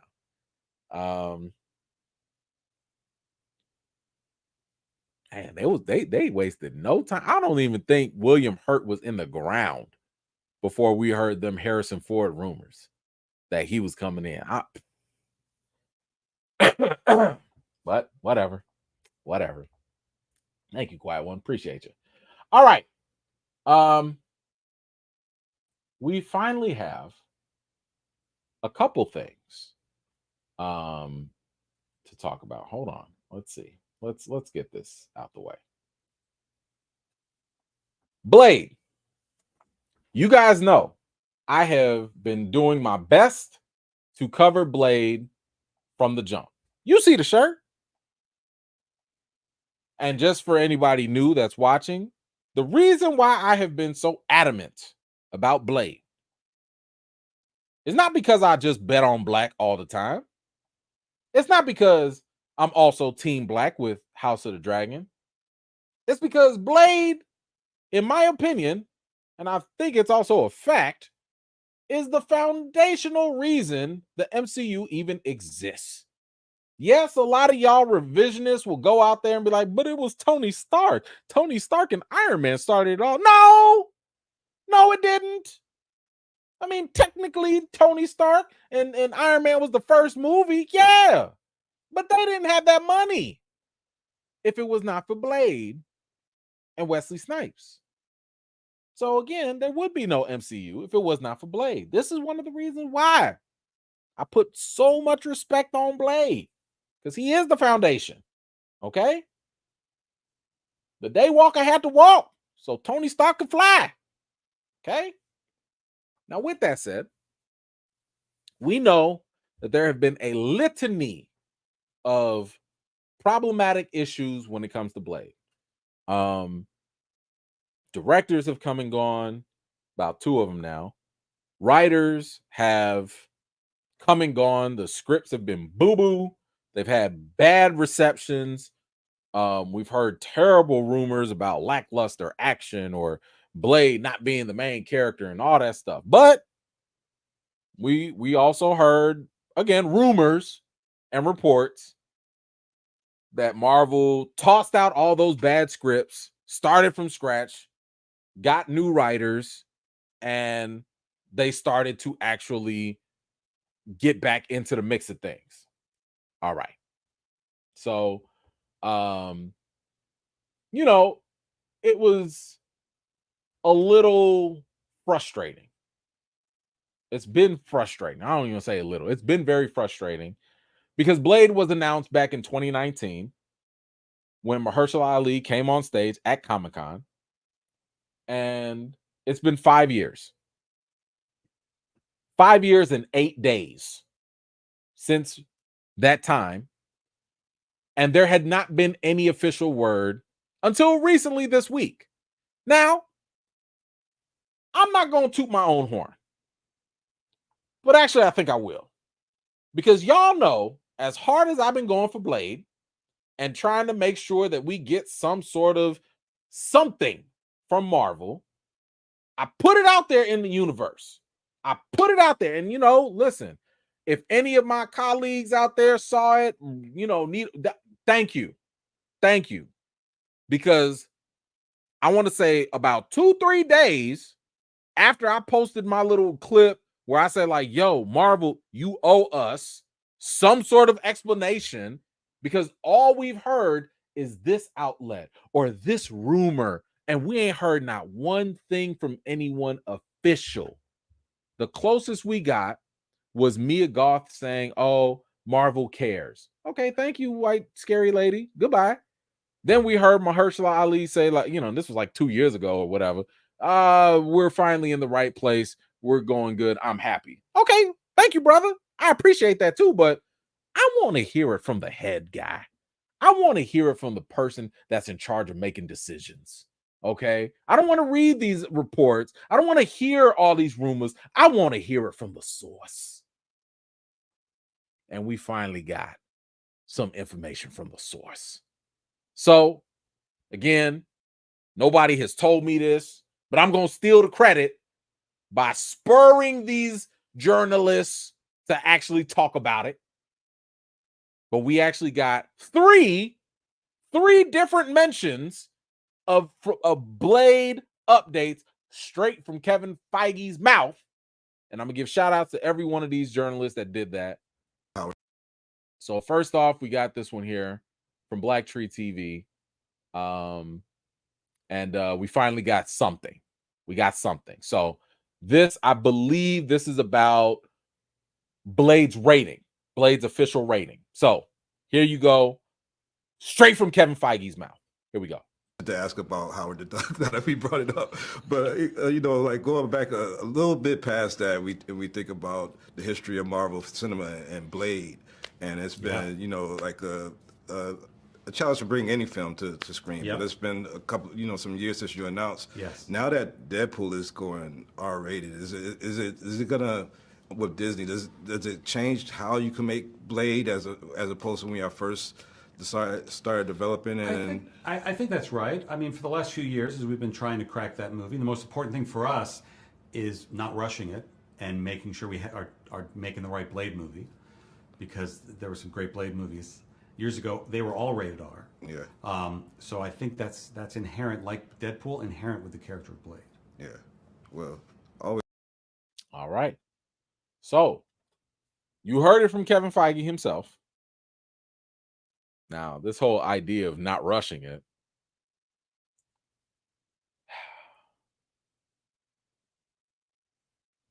at least he understands that being rated R is something that is inherent with Blade. Get that. Because it's the same deal with Deadpool, right? Deadpool is rated R. It's always been rated R. Great. So I think it's safe for us to say that Blade will be rated R. Now, my man said he's not rushing it. Sir, 5 years. 5 years.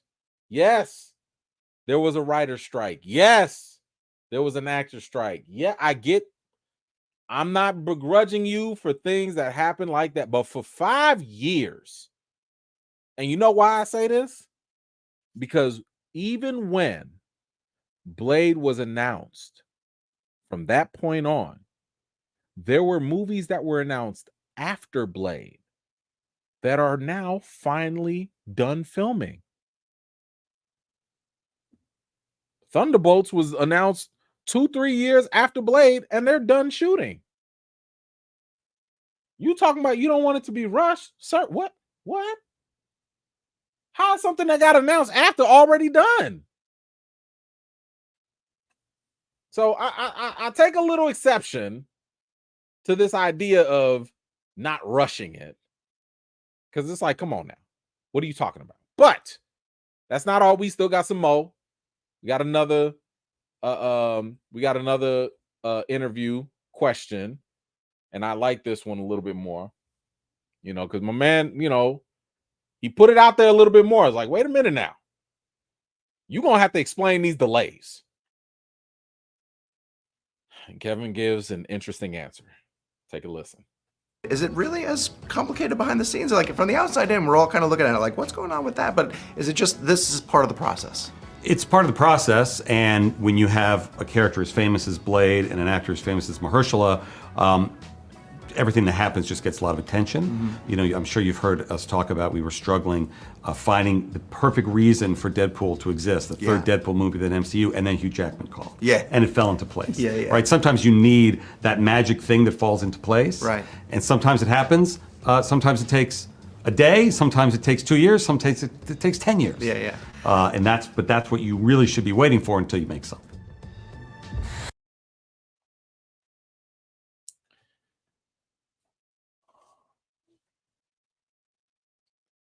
Sir,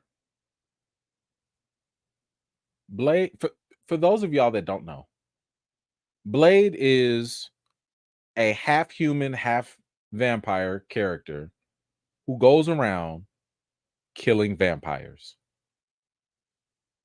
That's all. That's it. He run around the world killing vampires. What type of secret sauce? What kind of hocus pocus magic do you need to make a Blade movie? All 3 of them Blade movies were about the same damn thing. Blade meet vampires. Vampires meet Blade and his butt-kicking, knife-wielding self. That's the movie.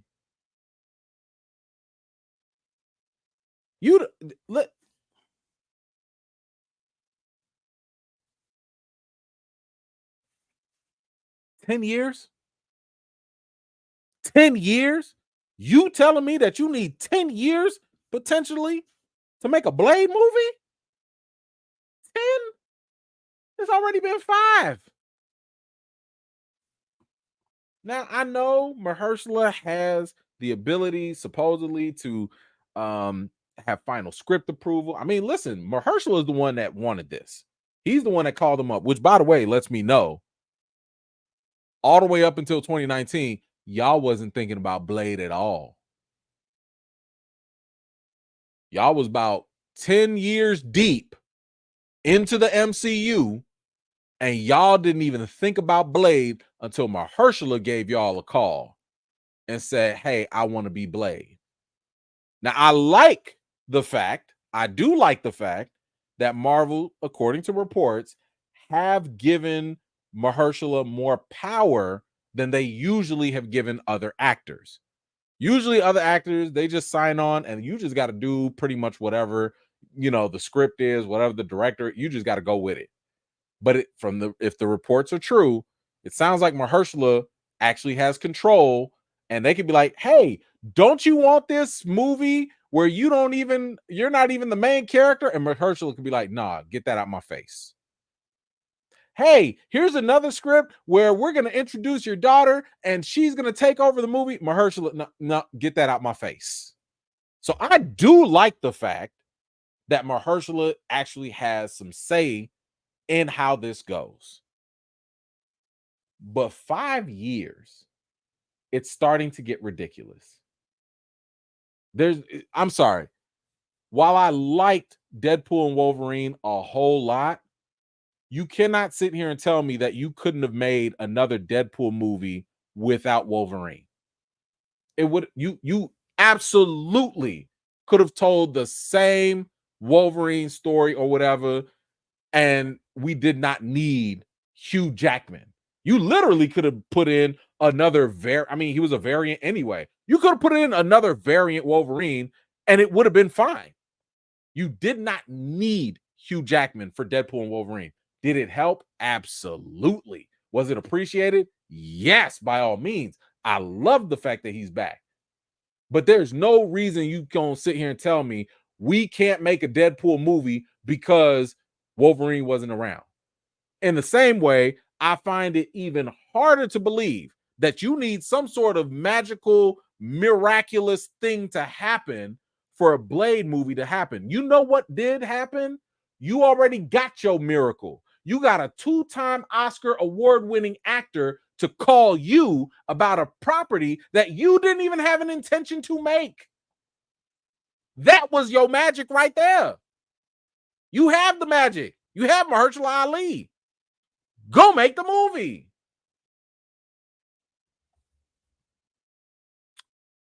We have one more.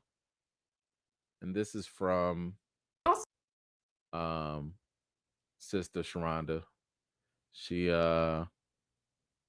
once again dropped a great question. And it was about Blade. So shout out to her. Appreciate her getting this out there. And let's see what Kevin had to say. Hold on. There we go. Let's see what Kevin had to say. One project that I'm still excited about is Blade. Yes. And I do want to know, are you still committed to making sure that it comes out? And if so, I hope the answer is yes. But would you be open to actually seeing Wesley come back and reprise a version of that role? We are committed to the movie, and we're so committed to it that we're not going to make it until it's right, which has been frustrating for us and for some fans as it's taken a while. But we have a writer working on it now. I've read half of his new draft, and it's feeling good so far. And would you be open for Wesley returning? Wesley's the greatest. Wesley's great. Mahershala, who's the one who came in 5 years ago, and said, I want to play it, is what this new movie's about. I'm just greedy. I want them both, okay? Look. All right. Thank you, Sharonda, for that.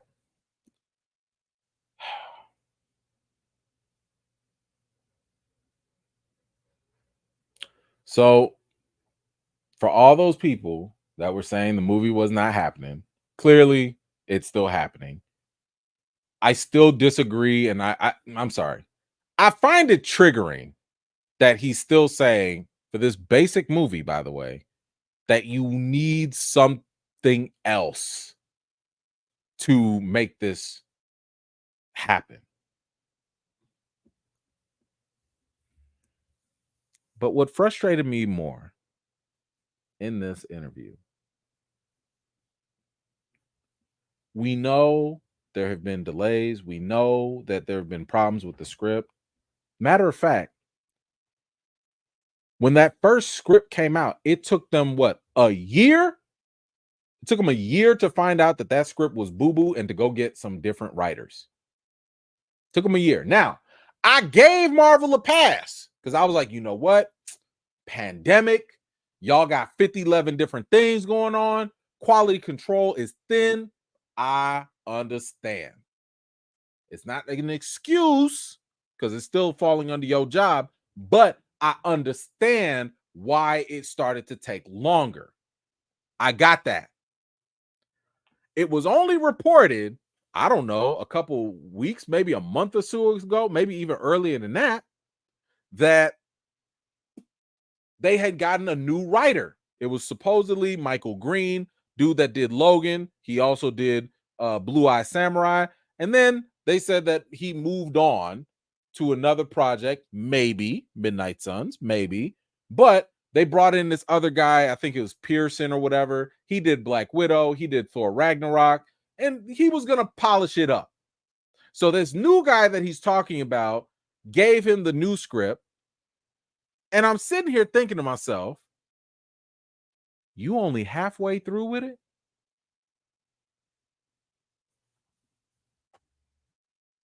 How long does it take you to read a script? Last I checked, outside of Deadpool, this is all y'all got going for this year. I think Agatha is coming out sometime later, but sir, you don't have the pandemic excuse on your plate no more.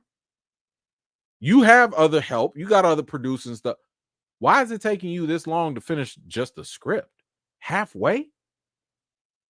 Halfway? Bro, what are you doing? Again, I'm not saying that this should be something as deep as like Avengers 5 or Secret Wars. I get that. That might be very deep. I refuse to believe that Blade is any more complicated than what we got in Deadpool and Wolverine. And you only halfway?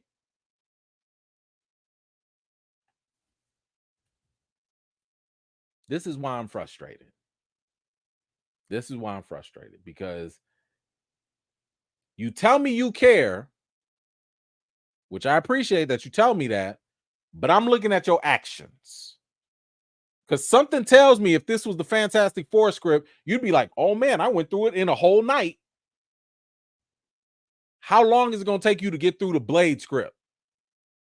Because if you find something that you don't like in Blade script, that means you're going to have to send it back to the writer. They're going to have to redo it. And then you're going to have to reread it all over again. And then when you finally get it perfect, after you haven't rushed, then you got to go find a director. And this is the part that I don't like.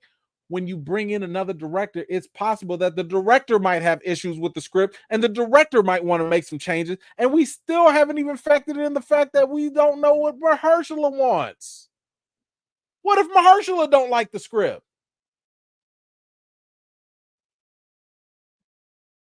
Mahershala is 50 years old. I know black don't crack, but damn. So let me just say, I like the fact that we finally got something official for Blade. Do y'all realize it's been 5 years since we've gotten an official update for this? 5 years. Just to get an update. Just an update.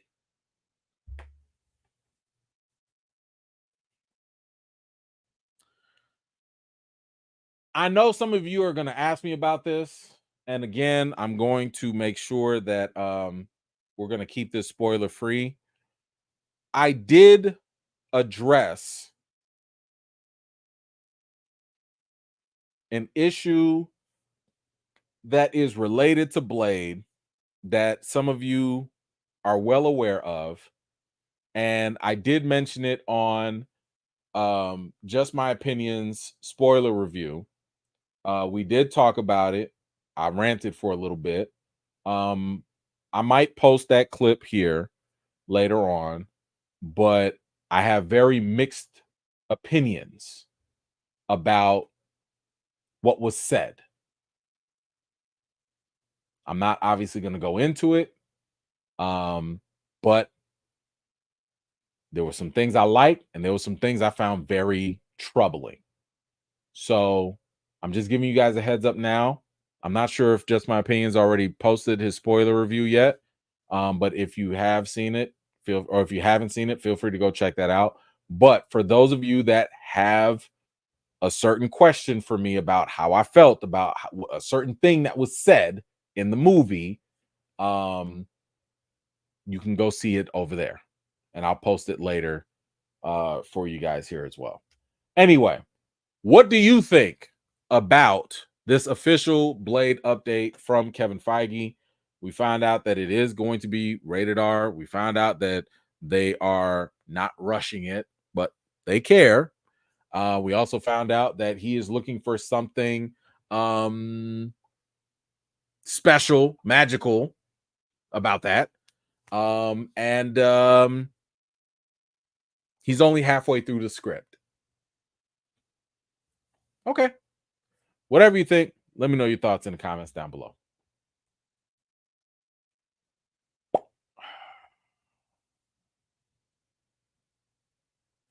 Jay, what you got? With an estimated domestic opening of 205 million, the actual domestic opening for Deadpool and Wolverine could top the total worldwide gross for the Marvels. Yikes. Yikes. That's messed up. But I've already told y'all, I think Deadpool and Wolverine, the floor should be maybe $800 million. And I think it has potential to make $1 billion, mainly because it has really good rewatchability. Like if you can watch Deadpool the first time, and I think that they have so many jokes and so many things that are said that you might have missed the first time. And honestly, when I saw it the second time, it was just as good, if not better. So I think it could absolutely go up to $1 billion and really do some damage. But yeah, comparing it to the Marvels, that's wicked work. Very, very wicked work. All right, let's move on. I think that takes care of those things. Yep. And yeah. All right, so let's wrap up. Ooh, how are we doing on time? Okay, because I got to get y'all out of here so you can go watch House of the Dragon when it come out. So we're gonna go through this real quick. We have some San Diego Comic-Con updates. Most of these obviously are the Marvel ones, as we already covered some of the others before. But let's see. We have a couple things that have announced. Most of them were for there were only 3 real movies that they were focused on. It was Captain America, Brave New World, Thunderbolts, Little Fantastic Four, and then of course they announced some other stuff with the Avengers. So what was the first thing? So here's something. We finally found out who Giancarlo Esposito's character is going to be in Captain America 4. Now, he had been saying nobody could figure it out. Nobody has guessed it. There was all this talk. It's going to be G.W. Washington. It's going to be this person. It's going to be that person. It's going to be the Prophet. It's going to be nah. All of them was actually wrong. And I'm actually kind of surprised. And my man came out and said, or it was revealed, that he's going to play Sidewinder, who is the king of the Serpent Society in Captain America Brave New World. Who?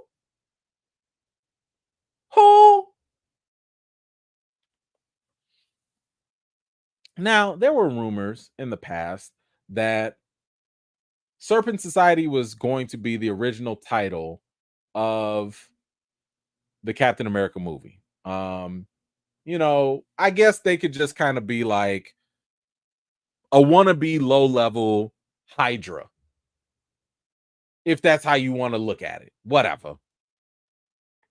However,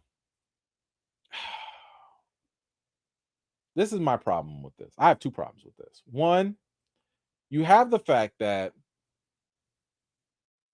before we knew, and we had reports and everything, that the Serpent Society was going to be out, there was reports talking about how Seth Rollins, the wrestler, was in this movie and he was going to be part of the Serpent Society and all that.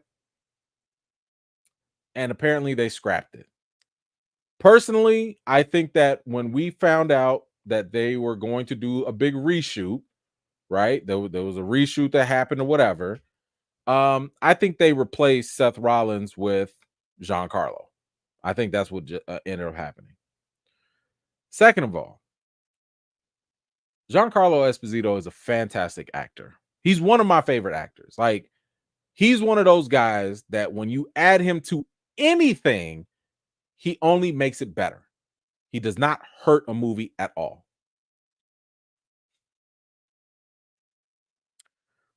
The question that I have, and I wish I could interview him just to find out.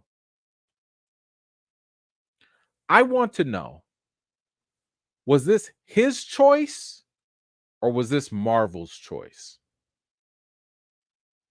And the reason why I ask this is because I have the feeling, obviously I haven't seen the movie, so I don't know, but I have the feeling that Giancarlo's character is really going to end up being kind of like, y'all remember, what was that guy's name? He was the opening bad guy in Captain America Winter Soldier. He was the dude that was doing all the kicks and stuff. What was his name? Batroc. Y'all remember Batroc, whatever.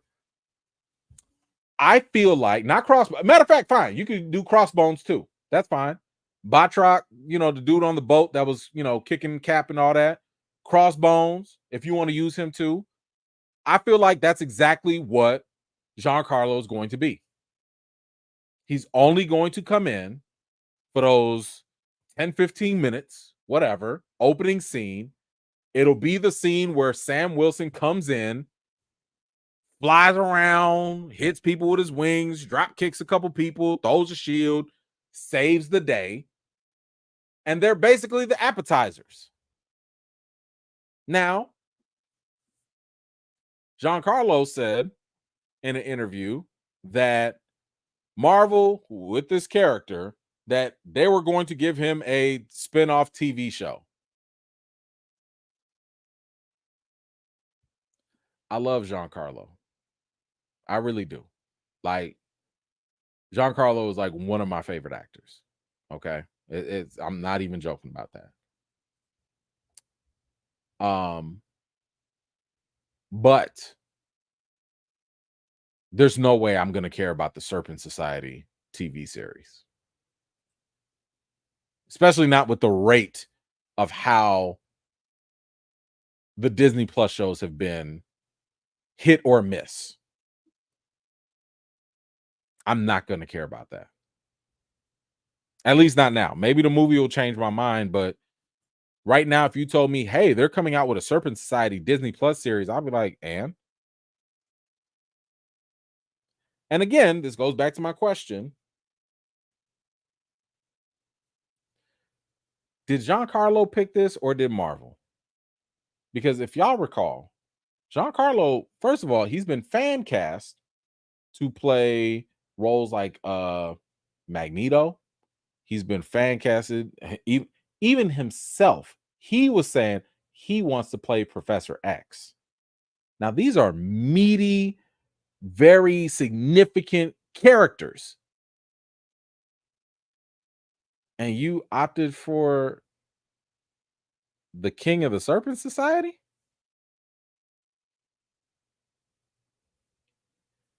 I don't know. Nothing about this makes me feel as though this is a winning move for someone of his caliber of acting. I'm not saying he's going to be bad. I'm sure he's going to do a great job in this, but I just believe that he deserves more. I believe he deserves better. This reminds me of the huge missed opportunity of when they cast Idris as Heimdall. That's what this reminds me of. And then later, when they realize, oh, Idris is actually popular. Oh, he's actually not that bad. Then they kind of had to force Heimdall into things more because We can't just be sitting on Heimdall like this. And it feels like the same energy. So I don't like this for Giancarlo. I mean, I'm sure he's happy, brother. Get paid. Okay. Get paid. Support your family. I know, he's posted what he's had to go through in the past, but that is not something that is exciting for me, and I don't like it for him. I think he deserves better. We got some more updates about Captain America. It says here that it's a return to a grounded aspect of the Winter Soldier. So tonality, right? Tone wise, it's going to be grounded. Giancarlo, we already talked about here. The Celestials, we find out, are made out of adamantium. So that big old Celestial that we saw in Eternals, that they have no immediate plans to continue Eternals 2 at all, per Kevin Feige, there are no immediate plans for Eternals 2. We do know that the Celestial is made out of adamantium. And for those of you that don't know, adamantium is the same material that is covering Wolverine's bones and claws. And it is an indestructible, practically indestructible metal. And it can rival that of vibranium. All right. And we also see here that Harrison Ford turned into the Red Hulk while giving a speech in front of the White House. I guess that was some of the footage that was shown at Comic-Con. All right. So those are the things that some of y'all can look forward to in the Eternals, if you like. Then we got some updates here for Fantastic Four. All right. So Fantastic Four, we found out that it will start filming next Tuesday, probably going to get done before Blade as well. It is going to be set in a retro future of the 60s. So one comparison that has been going out there is that it will be kind of like the Jetsons, right? It's going to be in the past, but it's in a different universe. So it's a different universe of the 60s. And we also found out what the title is going to be. It's actually going to be called The Fantastic Four First Steps. So First Steps is going to be it. Now, here's the thing. I heard here that they're not going to make this like an origin story. So they're already in the mix. They're already, a first family. They're already doing their thing. And that was kind of strange to me because I'm like, well, if they already kind of established, and if this is not an origin story, would this be called Second Steps? Next Steps? Like, what's the first step if they already are together and they're already a team? Like, okay, whatever. Anyway, I will say though, I do like the fact that it is Matt Shackman. He is the guy that gave us WandaVision. And I feel like this is right up his alley, So am I super excited for Fantastic Four? No. But am I going to give it a shot? Sure. And by the way, speaking of which, we also found out that Fantastic Four, they will appear in both the upcoming Avengers movies, which we found out that the Russo brothers are officially directing. And as I've been telling y'all before, having the Russo brothers back is probably one of the biggest, strongest things to get the people going. So I love the idea that you're also going to have the Fantastic Four kind of like in the background or just being a part of it. Because as I've said before, while I don't really care about the Fantastic Four stories, I do care about the characters. And I like the idea of the characters getting into the mix of things. So that to me is really cool. And of course, speaking of the Russo brothers, we've talked about this, that they're coming back, which is fantastic. They will be doing Avengers Secret Wars, and that's coming out May 2027. So, and it's funny, like that looks kind of similar to the Infinity War colors that they did. So either way, this is great. Love the fact that they're coming back. And not only are they coming back, but one half of the dream team is coming back too. Marcus and McFeely, they're both not coming back. I think it's only McFeely, Stephen McFeely. I believe he's the one of the writers. So those two, Marcus and McFeely, they used to write the Captain America movies. They wrote all of them. They wrote the Avengers, Endgame, and Infinity War movies. So I like the idea of the Russo brothers bringing the dream team back together. I like that. So the fact that they're at least bringing McFeely back, I'm cool. I still want Marcus though. Bring Marcus in too. I want the whole dream team together. Okay, but the fact that they're back, I do like that. And that works for me too. Oh, did they do Thor Dark World? Yikes. Okay. Sorry. Well, everybody gets one. Everybody gets one flop. It's fine. But I do like the fact that they're here. I did talk about how Michael Waldron is no longer involved. So that works out very nicely. It looks like we're back in business. And then, of course, y'all heard that Avengers 5, that previously was titled Avengers Kang Dynasty, is now being directed by the Russos, but is also no longer called Kang Dynasty and is now called Avengers Doomsday. And well, because they are calling it Doomsday, you can tell by the colors already that if you're going to call it Doomsday, you got to have a Dr. Doom. And we learned, as was no big surprise, that the new Dr. Doom of the MCU is none other than Robert Downey Jr. himself. Robert Downey has been cast and been announced to play Dr. Doom, Victor Von Doom, in Avengers 5, Avengers Doomsday. So, what do I think about this? I have already said that. Oh, actually, let me go ahead and just let y'all know this before. We also found out here that in Avengers Doomsday, Doctor Doom is going to appear, Doctor Strange is going to appear, Fantastic Four, and the Thunderbolts.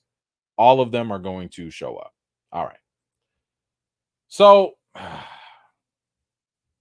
here's my issue. My issue is actually the same when I talked about it before. Remember, we heard about this rumor that Dr. Doom, or that Robert Downey might play Dr. Doom or whatever, and I was like, no. We all talked about this in the last couple of I don't know, what was that last week before? Like, no, this would be dumb, and I don't like it. I don't like it. Now, let me be clear. I love that the Russos are back. I love that we're at least getting one of the writers back. I love Robert Downey Jr. as an actor. This guy can do the damn thing. I love Dr. Doom. Dr. Doom is one of the best Marvel villains, period. These are 4 things that I love, okay? So don't come in here talking about, why are you hating, E-Man? How come, why are you hating all the time? I love these 4 things, but it doesn't mean that I have to love them together. And the fact that you're forcing Doom in this early, I have apprehensions about. But more importantly, my issue is the transition. And it's the transition in the storytelling. What is the stories that we have until Doomsday, right? You have Captain America, because Deadpool, not really a spoiler, but to me, Deadpool did not really tell me anything about what's going to happen in the future of the MCU. It didn't really do much for me. So Deadpool kind of felt self-contained right then and there. You got Captain America, you got Thunderbolts, and you probably have Fantastic Four. Maybe Fantastic Four will be a lot bigger of a setup. Maybe. But in those 3 movies that are coming up, because I'm not counting on Agatha, I'm not counting on Ironheart. I'm not counting on these movies to tell me very much else about what's going to happen in Avengers or anything like that. What's going on with Kang? My problem has been Kang and the treatment of Kang. I'm not talking about Jonathan Majors. And let me be very clear. I don't have a problem with Jonathan Majors because to me, even like, hello now, started the Kang gang now. I was pushing the Kang gang. I was excited with the character of Kang because Kang had endless possibilities to just be fantastic. Let's not forget, Kang was that guy that came in and was like, you an Avenger? What? Didn't I kill you before? I'm sorry. It's such a blur. Because all them Avengers that I killed in all them timelines, man, are you the one with the hammer? Where is that Kang? Because to me, that's what Marvel promised us. That wasn't something I made up. That wasn't something fans made up. That's what Marvel advertised to us. And that's what Marvel gave to us. And that's also what Marvel fumbled for us. You showed us a villain that was so capable of defeating multiple versions of Avengers. You showed us a villain that was so terrifying that his other variants had to plot and scheme against him just to get rid of him. And you let this man get foiled by some super ants. And you let this man sit here and get defeated by a C-list Avenger character in Ant-Man and get tossed in, I don't know, some other dimension or whatever. You raised our expectations that Kang was an issue, that Kang was similar to a Thanos level threat. I mean, I'm sorry, Thanos only killed half the population of one universe. Kang destroyed the lives of trillions of people in multiple universes. So yeah, Kang was being built up to be a much bigger threat than Thanos ever was. So you raised our expectations for that. You fumbled it in Ant-Man. You also sat here and showed us a whole council. You got a whole council of these guys.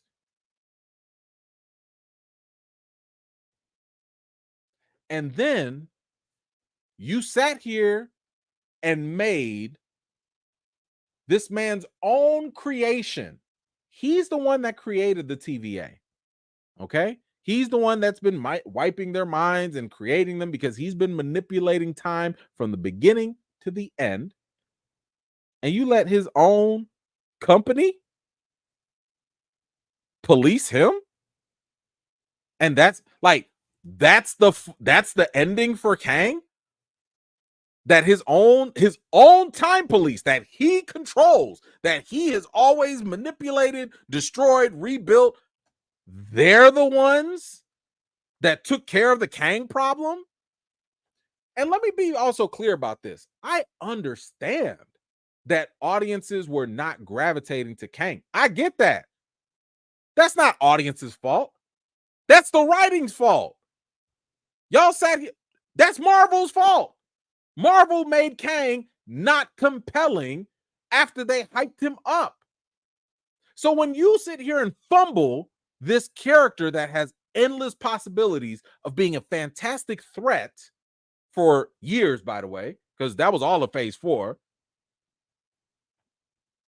I don't like this idea that we're just going to magically skip over him as if, oh, problem solved, he's done, and jump right here to Robert Downey and Doom.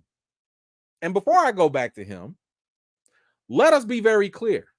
Kang is the easiest character to recast in all of the Marvel Cinematic Universe.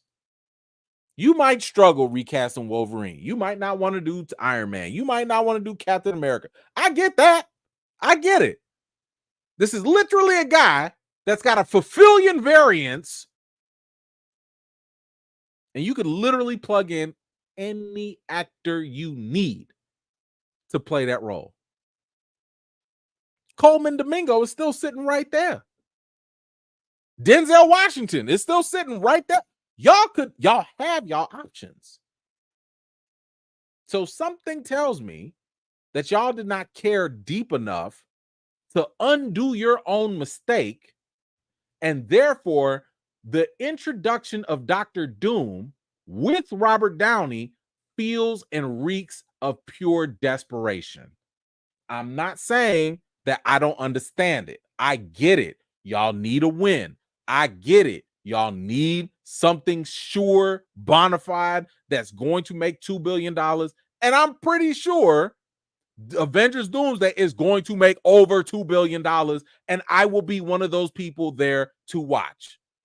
I'm going to be there. But that does not give Marvel a pass in the fact that right now, as it's been reported, because it's been reported that they're moving away from Kang, it's obvious that they literally changed the title from Avengers Kang Dynasty to Avengers Doomsday. It's obvious that in your past writings in Loki and in Ant-Man, you guys have dropped the ball, in my opinion, with this character of Kang. I don't like this transition. And the reason why I don't like it, beyond the fact that you're just dropping all this potential with Kang, I don't like the idea of just jumping straight to Doom. Now, here's the thing. Okay, the comic fans, don't come at me now. I know Doom is part of Secret Wars. I always expected Doom to show up in Secret Wars. My issue is the storytelling. Oh, that's it. If I'm not expecting Kang to show up in Captain America, I'm not expecting Kang to show up in Thunderbolts. Maybe he shows up in Fantastic Four, but I doubt that, which means there's not a lot of room for you to give Kang the proper ending that I think he deserves. And again, I'm not expecting Kang to be the villain forever. I fully always expected Dr. Doom to step up, show up, and do his thing. My thing is like, why don't y'all just go the similar route that you do with all other villains? Do y'all remember when phase 1, when everything was going down, we thought Loki was the big bad? We was like, dang, Thor's brother is about to mess people up. Oh man, this is crazy. Until we got to the end of Avengers and we found out, wait a minute, it's not Loki, it's really Thanos behind all of this. That's what I'm talking about in terms of a transition. They didn't just ditch Loki and just be like, all right, y'all, here go Thanos, and now we just gonna give you Thanos. No. They took their time with the storytelling to establish bad guys, to give you threats, and to let you know whatever you see here, this guy over here is still a bigger problem. In my opinion, that should have been a similar, maybe not the same, but a similar path that should have been taken with Doom. But when you push Doom smack dab in our face that fast, I don't believe it's a good transition from Kang. And let me give you one other point that might explain why this is an awkward thing for some people. Because I know people are like, man, this feels desperate. Man, this feels weird. Let me explain why this feels awkward, at least to me. This is more than likely whoever Downey is playing, because I think they said that this is actually Victor Von Doom. And don't get me wrong, Robert Downey is a fantastic actor. I'm pretty sure this guy can do an Eastern European accent. I'm sure he's got the acting chops and the range to make us believe he's somebody else. I get it. But he's not, at least from what I understand, and maybe we'll be corrected, I don't believe this is the main Victor Doom. I don't believe it's the main Dr. Doom. This probably is a variant. And if it's true that this is a variant of Victor Von Doom, because it clearly can't be the 616 version, right? Because that would just be awkward. Why does the 616 version look like Tony Stark? So if this is a variant of the 616 Doom, which means there is no Doom right now in the 616 that we know of, if this is a variant, I don't think it's a good idea to show us the variant before you show us the true character. I don't think it works. I think it's hustling backwards. For example, if you're going to give me a variant of Doctor Strange, do you know how that works? It works by establishing the main Doctor Strange. Because once you have a base level, now people can see, oh, what if? Oh, what about this other version? It makes sense. Look at DC and go look at Superman. You needed 50 something years of Superman before you could start talking about a Superboy, before you could talk about a Supergirl, before you could talk about Steel, or you could talk about all these other clones or versions of Superman. You have to establish the base first. So if you're coming in here hot with these variant versions of the character, and we haven't even been introduced to the character yet, I think you're playing with fire. I think it's an unnecessary gamble. Now, again, we could have easily gotten some more Kang somewhere. Not saying he has to have his own movie, but we could have gotten some more Kang. And then in Fantastic Four, end Fantastic Four, maybe with Doom. I'm not even saying he has to be the main character, but as long as we get an introduction to Doom, and then maybe in Avengers 5, and this is just how I was thinking about it, maybe keep the Kang storyline. Show us what Kang was capable of, because we don't know. All we've seen is we just heard that he took over a couple galaxies or whatever, and that was it. A couple timelines. I would have appreciated Marvel delivering on what they promised us. Show us that Kang dynasty. Show us how Kang can cripple the Avengers. Of course, show us how the Avengers fight back and all of that. And then maybe at the end of Avengers 5, you bring in Doom and you show that Doom is a bigger problem than Kang. Kill Kang if you want to. I don't care. Whatever. And that sets up Secret Wars. And that establishes the character. We don't need a variant at that point, because you could have just introduced us to the main one. But now you introducing a variant, which, by the way, I don't believe this is going to be the new Doctor Doom forever. But this just lets me know Robert Downey ain't going to be here forever. Let's be honest. Marvel done pulled out all the stops, because y'all know when Robert Downey signs these contracts for anything Avengers, they got to pay him $1 billion per movie. So he ain't going to be here forever. The fact that that man said the dollars made sense. He ain't going to be here forever because they're not going to be able to afford him forever. So clearly he is going to have to be a one and done. He's going to have to come in for Avengers 5, maybe come in for Avengers 6, and after that, bye-bye. Thank you for the $2.5 billion. Bye-bye. But this also feels like many of you have already felt desperate. I didn't need Robert Downey to come in. To be very honest with you, if they had simply said Doom is coming, I don't care who the actor is, because Doom is that dope of a character. And by the way, the Russos, I believe they also said this on screen. I believe they sat here and actually said we couldn't imagine anyone else to play Victor Von Doom except for Robert Downey Jr. What? Mads Mikkelsen is right there. Is he a joke to you? Cillian Murphy is right over there. Are they jokes to you? You got all these talented white actors, a plethora. Listen. We already know how they struggle with black actors. You know you got a whole ocean full of white European-looking actors that can sit here and play Dr. Doom, but only Robert Downey?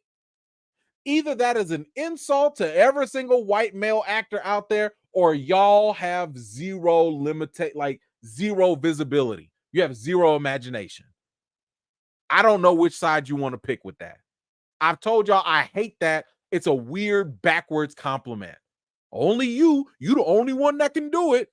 Forget all of y'all, but only you. Like, what you insult him to insult all of them? Like, what is happening? Stop doing stuff like that. So I am very mixed right now with this whole decision. Again, of course, I'm going to go watch this. Of course, I'm gonna throw a watch party for it. Of course, I'm gonna see it. I'm probably even gonna really like it. But damn, this whole thing comes off as mad suspect. Just crazy suspect. Don't like them leapfrogging Kang. I know some people didn't like it, but again, I'd prefer Marvel to deliver on what the hype they boosted. They boosted up Kang, not us. They did. But anyway, what do y'all think? What do y'all think about Robert Downey coming in as Victor Von Doom, probably some variant, whatever? Do y'all think that he's even going to look like Tony Stark to other people? Like the other characters? Or are they going to pull like a Terrence Howard and they're just going to be like, oh, look at that guy. He looks the same. I don't know. Whatever you think, feel free to let me know your thoughts in the comments down below. All right. Let's get up here. Alejandro, what's up, brother? It's been a minute. Yes, it has. Deadpool as a Nexus being? RDJ equals Doom. The heck? I don't know if Deadpool is a Nexus being per se, but I do believe that he is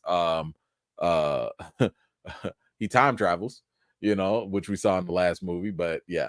And yeah, RDJ, you know, and here's the thing. I would have been cool if they just did a superior Iron Man. And I know some comic fans are going to be like, oh, but E-Man, there was a comic where Tony Stark turns into Doom. I know. That doesn't mean that it's a good fit for this. You also had a comic where you had superior Iron Man, where Iron Man basically went evil, and that's a storyline too. So they have options. Let's not act like they have their hands tied behind their back and there's nothing else that they can do. JN, patiently waiting for the Blade, Avengers 5, and Dr. Doom. Kang disrespect, Sean Lynch voice. Happy Sunday to all. Thank you so much, brother. I appreciate you coming through. JN again, I don't know what's worse, the Blade delay or the fact that my Karen neighbors called the police on me. Whoa, because I parked on the sidewalk. Hey man, stay in the house. Don't get in trouble now. Don't do that. But thank you for that. Appreciate you. Quiet one. They announced writers and directors and the lead role actor, but I honestly feel that they put the cart before the horse with the Blade announcement. Got Mahershala a call. They weren't ready to set up Blade at all. Apparently so. Because to be honest with you, I would have rather never known. I would have rather never ever known Mahershala was going to be Blade. And at no point would I have been sitting here thinking, at least not that much, about Blade. You know, out of sight, out of mind. Kind of like how Armor Wars. Not one person be talking about Armor Wars. Sad, but sad. But yes, I agree with that.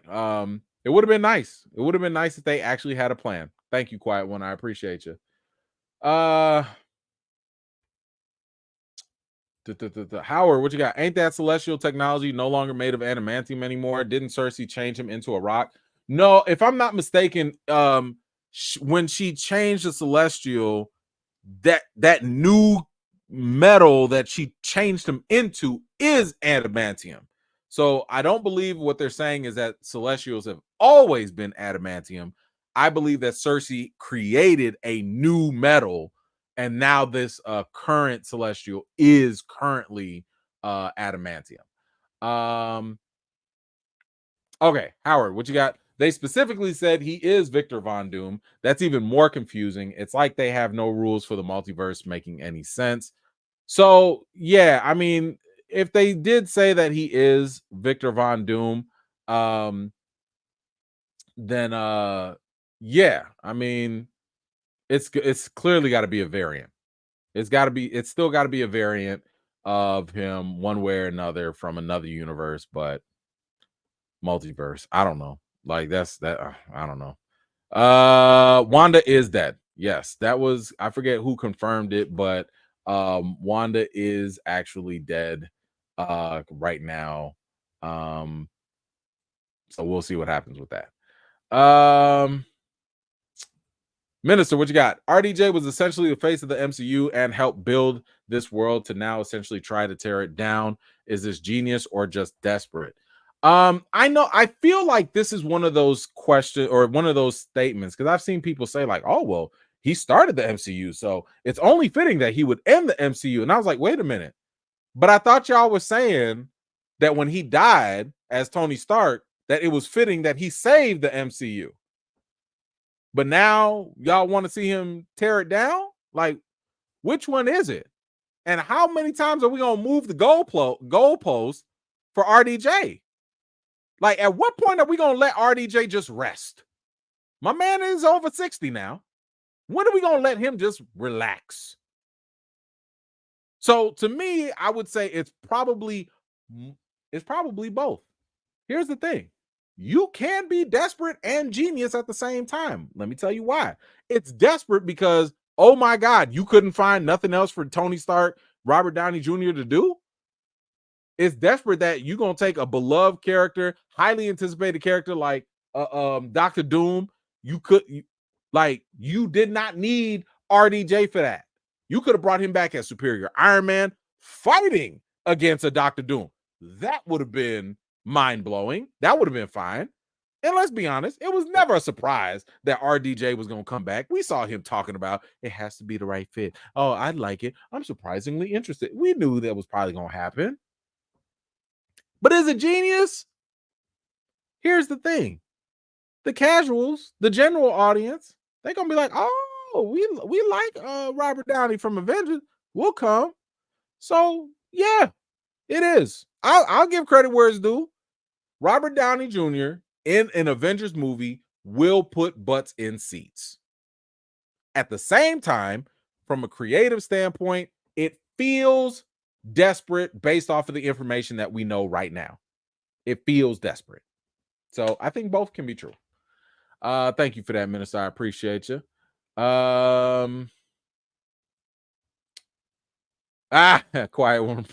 Yeah, put E-Man in the creative room already. I'd love to. Yo, give me. Listen, I've already had the dream.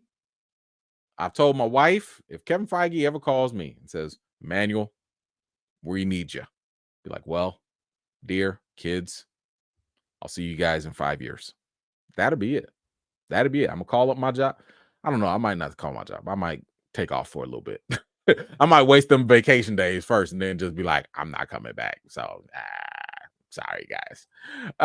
Mary, oh, thank you so much, Mary, for the support. I appreciate you. Let's see. Oh, House of Boom, what you got? Wish Ray Stevenson was still here because he would have killed that Doom role. Possible. Ray Stevenson was a really good actor. Very possible. I still would have taken Mads Mikkelsen or Cillian Murphy. I think those two were like the easiest locks to do it. But sure, yeah, that would have definitely been solid too. All right, Terrell. Now, what was this about here? You said, remember about 11/2 ago, my Benz got stolen and insurance lapsed. Well, a few weeks later, I got a new Cadillac, broke my lease, and moved to Mount Prospect. I think I got that happen to me. Oh, okay. All right. Well, cool. Thank you. Thank you for the support. And I hope everything is working out very well for you. Thorn, what you got here? What do you think about the upcoming Slibidine toilet movie? What is that? I don't know what that is. Slibidine toilet movie? Oh, is this that weird? I don't know what this is. Okay, let me. I don't know. I saw this, and I'll be honest, like the second I saw just this image, I turned away. Like I didn't even bother to read it because I was like, I don't know what this is. This looks stupid. This does not look like it's for me. I have no idea what this is. What is Skibidi toilet?